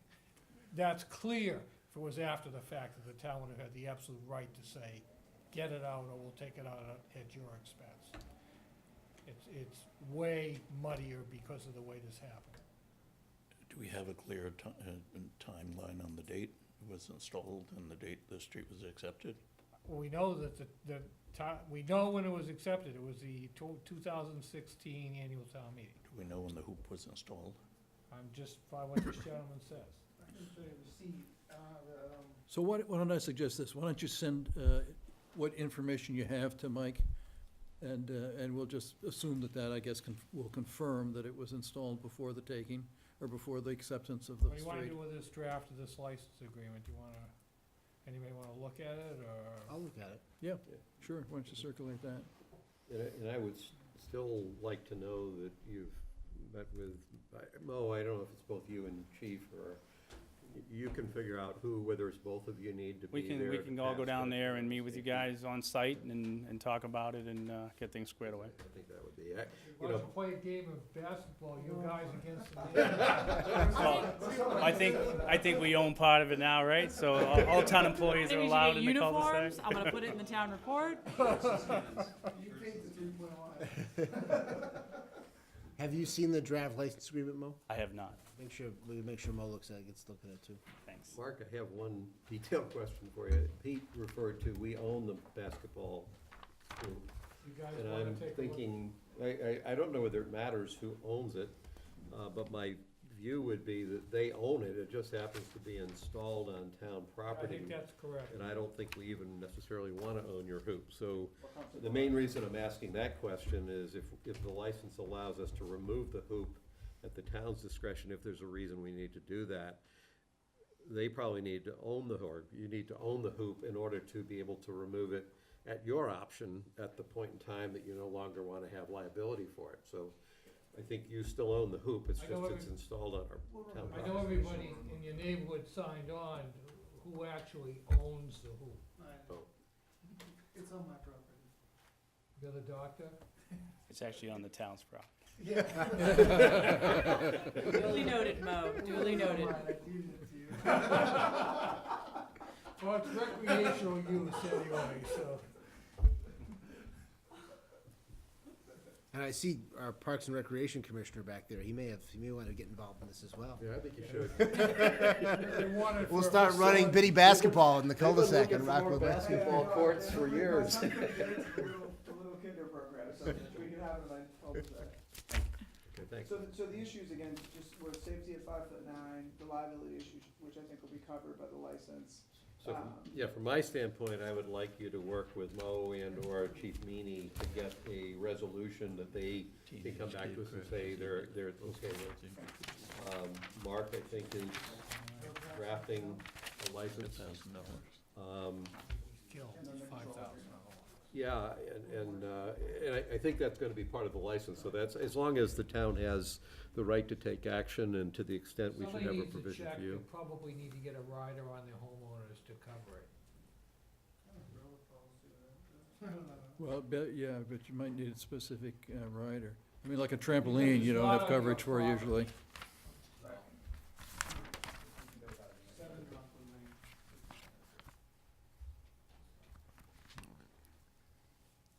All right, so there are gonna be some documents that are gonna get sent around. And- Pardon? And Pete, just for the record, we didn't vote on this per se, we voted before. I've kind of come around in support of letting them have the hoop, so I don't know whether we need a formal vote, but Well, I'll move that we enter into a license waiver and indemnity agreement with owners of the basketball hoop on Rockwood Lane, and subject to agreement on that, they can keep the hoop on the terms set forward in that agreement. subject agreement on that, and subject to endorsement that the safety issues have been addressed by the highway department and police chief. Okay.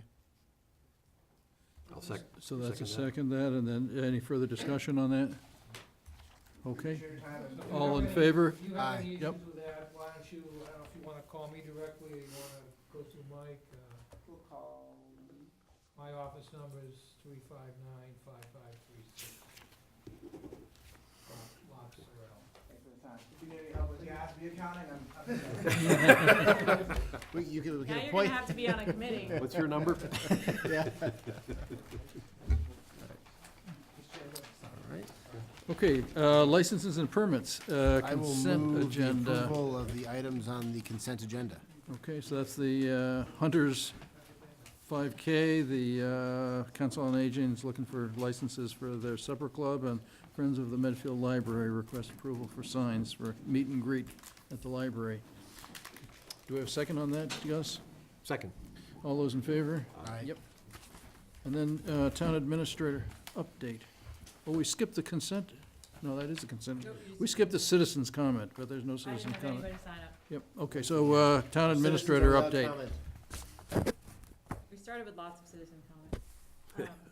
I don't know if you wanna take up, Mel Siebel's here to see if you had any comment on the Kingsbury letter that was included in your packet that I sent, regarding lot 3. So it was under informational, it's in the packet that the Kingsbury Club sent a letter regarding lot 3. Well, I guess, So let me just recuse myself with regard to any Lot 3 discussion. well, I don't know that we need to have another edition of Gus and Mike talk about Lot 3. I mean, I think I would. No, that's why I put it under informational. If you're gonna be that long, I'll step aside, but I was assuming we wouldn't. Yeah, I mean, I don't know that I have anything to add. I mean, I think we still have to sort out between Gus and I exactly what we're gonna do with it. I mean, in concept, subject to working out with the hospital committee and the other housing issues, I mean, I have no objection to a commercial use of that property. I mean, I think, if you look at the programmatic study that was done for the Parks and Recreation Commission, which again, as I read it, depends heavily upon rentals of that facility. It identified certain needs that different groups had in town. I mean, depending on what went in there, that would fill some of those needs and not at taxpayer expense. And so, I would not have an objection to it necessarily. I think I'm still of the view that I want to see the hospital committee's proposal for that lot kind of vetted and discussed.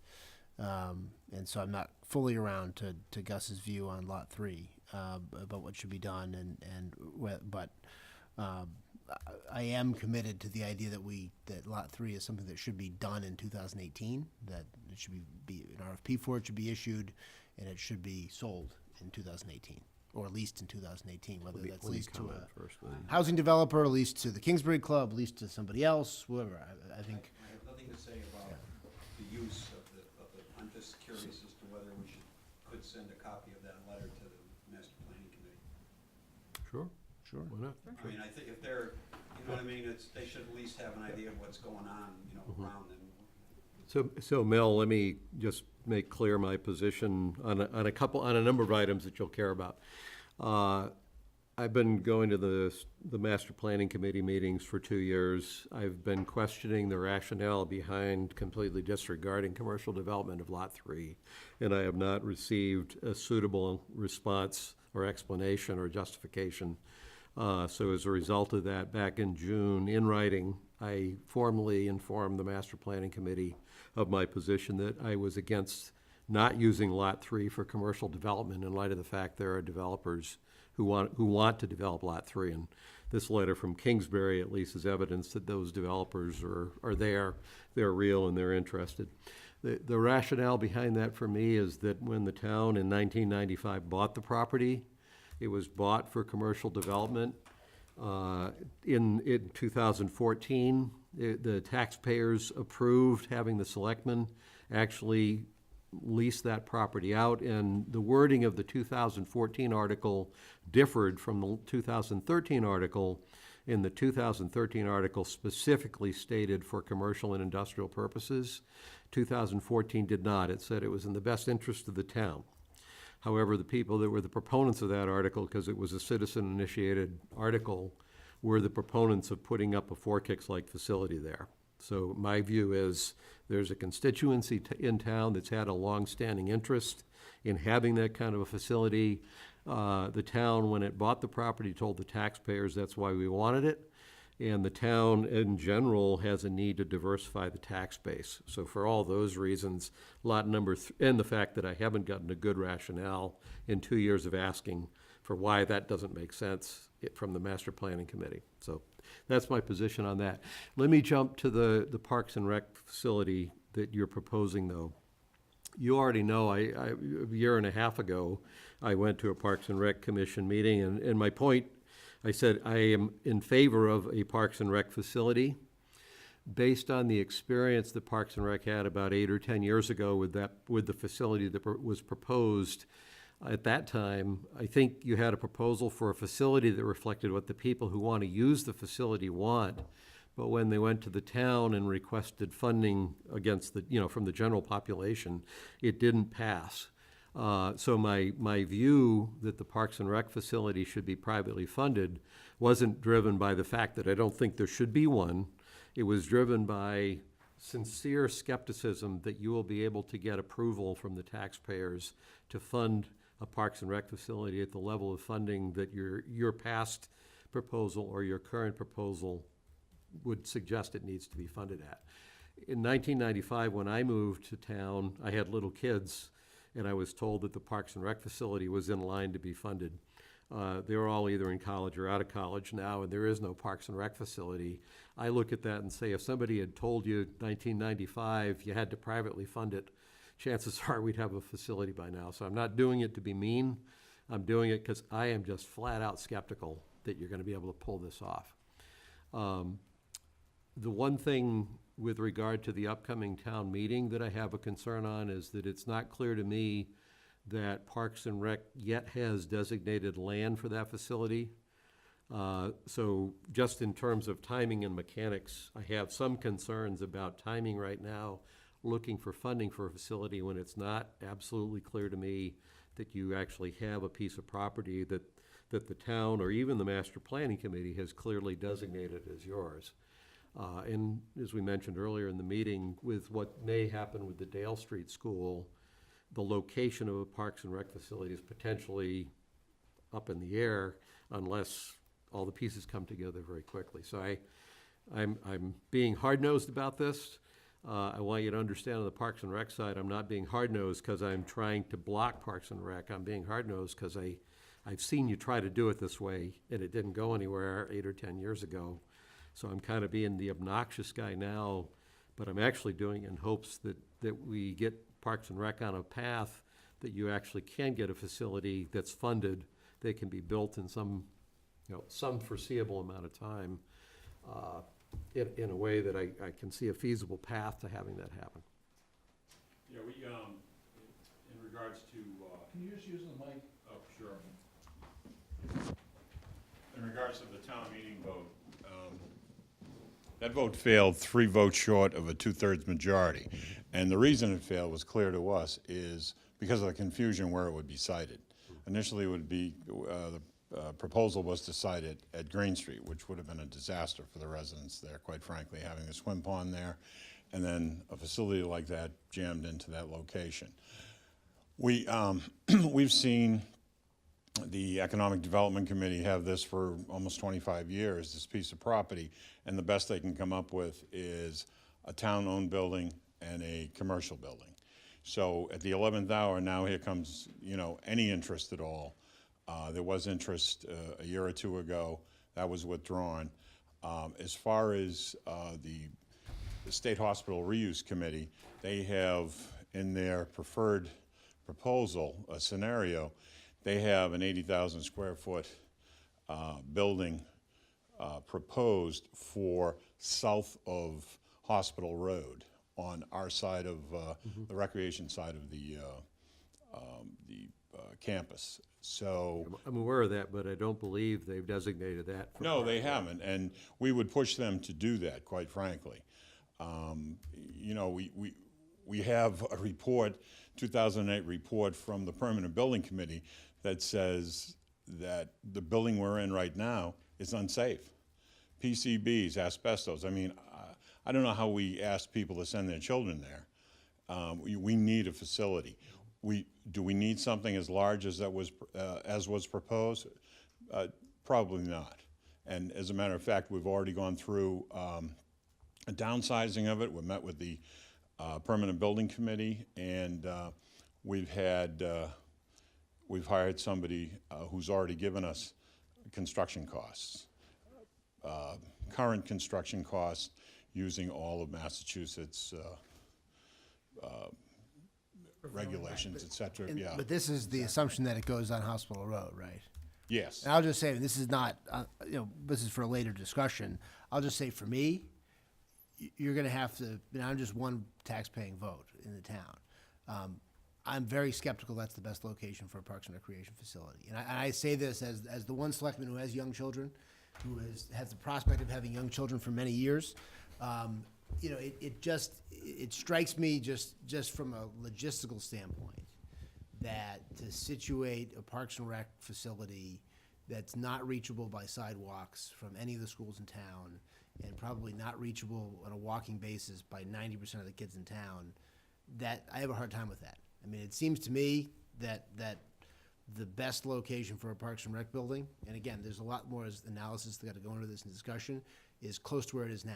And I appreciate the issues with the current building, but it just strikes me as sort of a parent, and you know, that if you had a building where kids from the middle school could walk to the Parks and Rec building after school, where a good chunk of the kids in town could walk or ride their bikes, you know, it's not really going to be safe absent the installation of sidewalks all along Harding Street, all along West Mill, all along 27 or Hospital Road. You know, it's not going to be safe for kids to walk to, right? So it's going to be a drive-to facility for almost everybody in town. And that's, I will just say, just as an initial matter, and I appreciate that situating the building where it is now or close to where it is now will take a little bit longer, assuming that either one would be approved. I just think in terms of the long term, something building you're gonna have for 40 years, we need to have a very serious discussion as a town about where it goes. Because I do have a concern that the facility on Hospital Road is gonna be to my mind, is gonna be more of a publicly owned private facility, like Four Kicks, where parents have to drive their kids to for pre-programmed events. Whereas where you are now, if you had more space and better space where you are now, it would get way more usage from the populations who really need it. And the populations who parents are working and can't drive them there, kids who can walk there from the high school, the middle school, kids can walk there even, you know, from Memorial School if it's over there. So that's just my initial reaction to it, apart from the cost issues of that. I mean, I certainly would want to have a pretty serious discussion. I know you have your reasons for why you want it on Hospital Road. Yeah, it's our camps, quite frankly. They've increased exponentially, and you know, we have all of our existing fields there that we would use. Right, and I understand that as well. And so I just think it's a conversation we have to have as a town, because particularly depending on what happens with Dale Street, it may be that the window for that location opening up might be a little shorter than we thought it was 6 months ago. And so I just think we have to have that conversation. In the same way we have to have the conversation about the expansion that Council on Aging wants to do. It kind of all goes into sort of a master planning thinking, and that's just sort of my reaction to the location of it, apart from the cost of it. And as I sort of thought about this Lot 3 issue, that if Lot 3 ends up going in the direction that Gus thinks it should go, if the consultant did a really good job identifying the needs, the different kinds of spaces that are needed for Parks and Rec programs or recreation programs broadly in town that would improve overall quality of life. And so one thing I've been thinking about is there's no real reason why all of those spaces have to be in the same building, right? And so if there's need for a turf field, there's need for more gym space, there's need for more kind of exercise programming space, there's no reason we can't think about, okay, well, if we're gonna do a new Dale Street School, we put a full-size gym on Dale Street School, there's another full-size gym in town that we need, right? If there's a private interest that's interested in putting out a big turf field, given that the usage of that turf field in the consultant's analysis was gonna be heavily by private clubs anyway, you've then satisfied that piece of the need. And then the public building kind of is the piece that doesn't necessarily have a private market for it, but there's a public need for recreation for kind of people all across the economic spectrum, people all across the spectrum of how mobile they are to get around. And that's where I come back to the location. If you're thinking of the population that's most in need of a public building is gonna be the one that's gonna have the most difficulty getting to Hospital Road. So that's just kind of my initial reaction to it. Just saying I think we need to have a longer discussion about it. Okay, good. So you asked. Yeah. And That's why no one comes for citizen comment. Apparently our consultant did too good a job. People are latching on to the results, and and we have downsized already and eliminated the turf field aspect, just because of cost, number one, and what's really needed are the basketball courts. Right. So, you know, the question is, one of the reasons we've never considered the Dale Street area is because assuming that these basketball courts are gonna be used. My friend owns the Horse and Carriage Restaurant in Norfolk, and he says in the summertime, he can hear car doors slamming at 11:30 at night from Fort Kicks across 1A.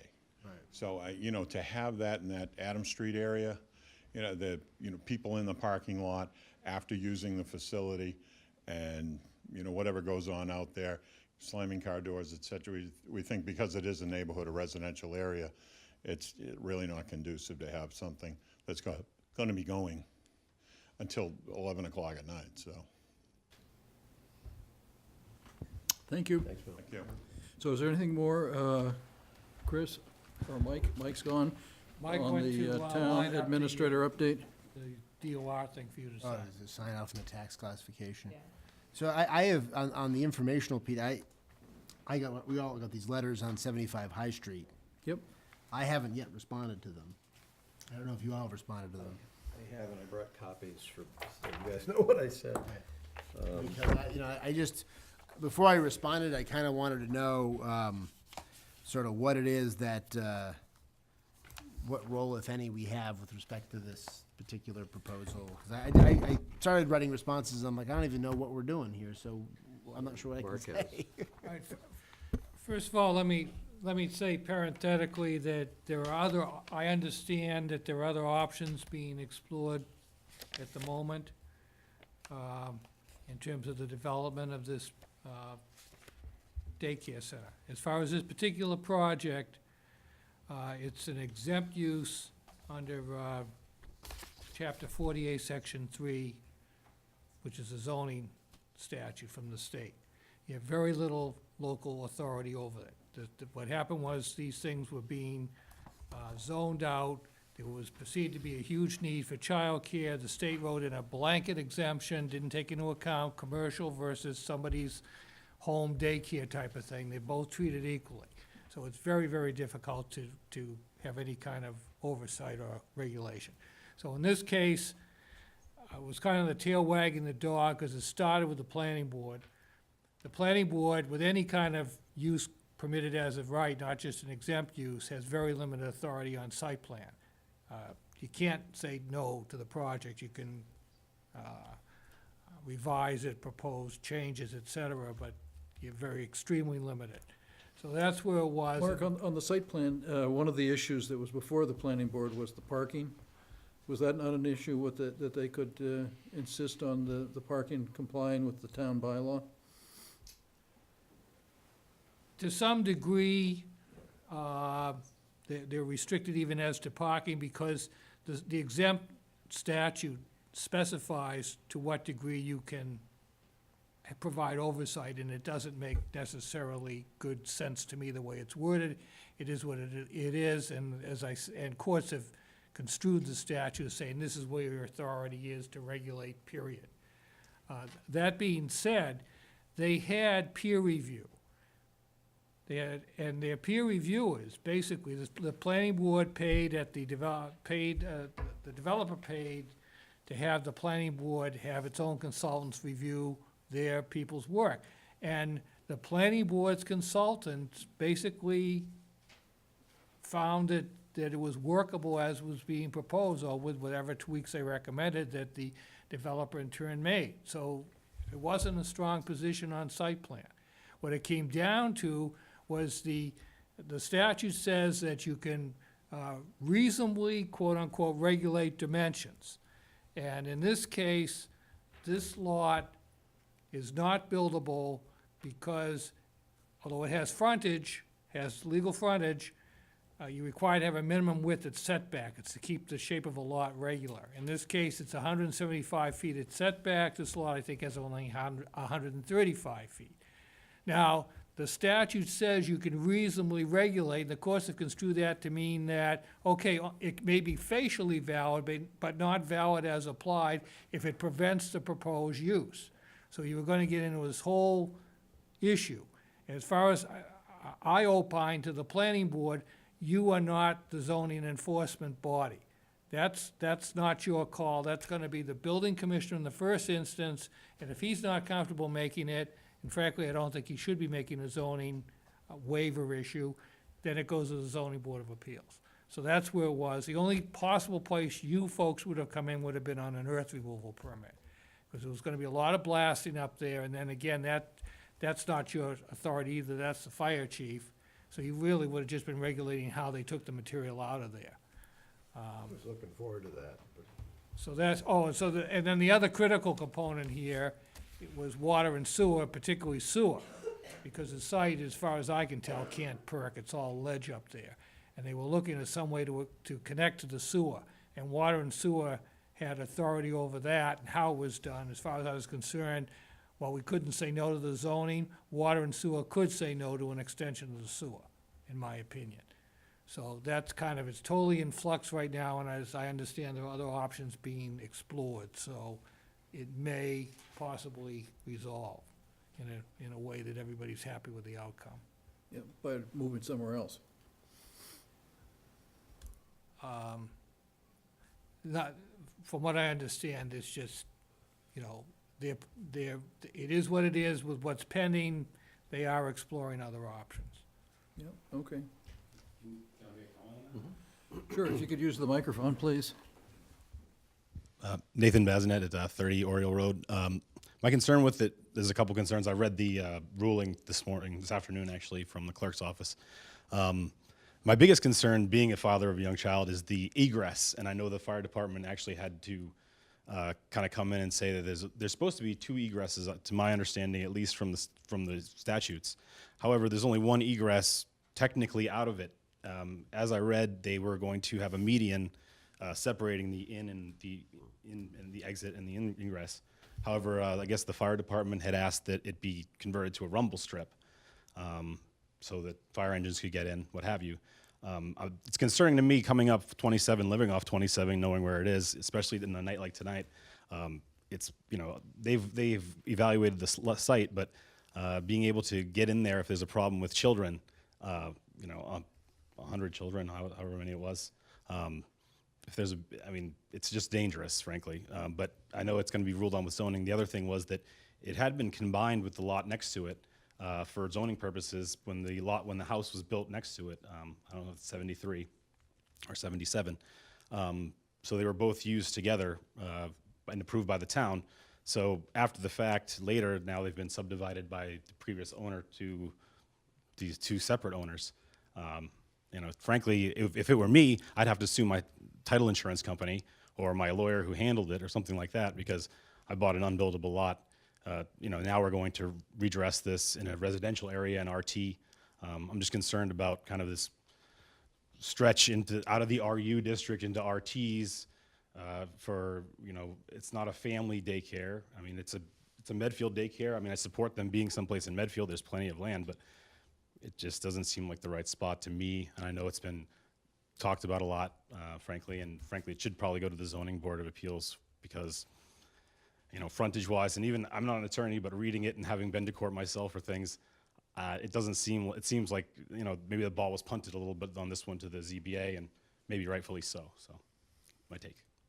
Okay, thank you. There was a 1975 variance that allowed the single-family house to be constructed on that site.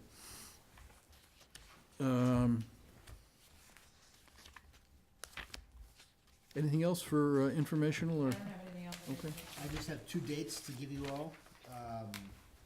First, the Affordable Housing Trust is going to meet again next Tuesday at 7 o'clock to take up 90 North Meadows Road and to make a recommendation to the Board of Selectmen.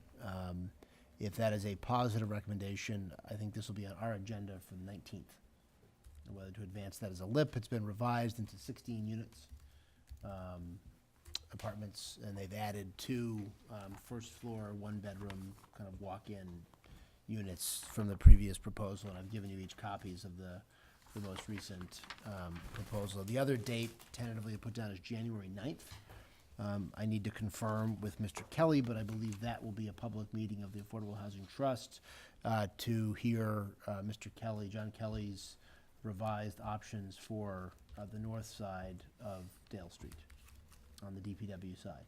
And he's meeting tonight with EMRA and with some neighbors in Allendale reveal, so to discuss with him the most recent iteration of the plan, which was based on input he got from the previous meeting. And we're gonna have another meeting tonight, and then, you know, I think it'll be ready for public consumption in January. Great. So mark your calendars, and I'll confirm next time, once I confirm with John, but I think the 9th is likely to go. Okay. Anything else before we go to the executive session? Just indicate on the executive session that you're entitled to have an executive session with a non-union personnel and to negotiate directly with that person who in this instance is the town administrator. However, you do have to come out to take a vote publicly if you decide to take a vote. Okay. In other words, to. So that we'll reopen in So public in other words, when session? you go into executive session, if that's what you anticipate, you're gonna need to reserve the right to come back to Can we do open it- session. Can we do it next time? Yeah, you could do that too. Probably easier to just do it next time. You So just can't take the vote in executive Rachel session. and Sam How, can go how home. does that apply? I thought the terms of an executive session, votes had to be roll call votes, but you could. Yeah, but the director of open government has taken the position that on a number of these types of situations, while you can talk about it, you can negotiate, when you get to the point of actually voting an agreement or an amendment to an agreement, it has to be done in public session. Okay, the Medfield Board of Selectmen needs to meet in executive closed session for the following purposes,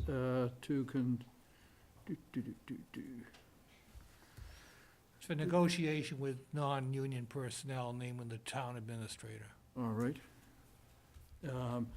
And. You don't have to declare anything else. There's no, this is a simple, straightforward, that's the ground for executive session. You don't have to make any declarations. And the open session will not reconvene at the conclusion of the executive session.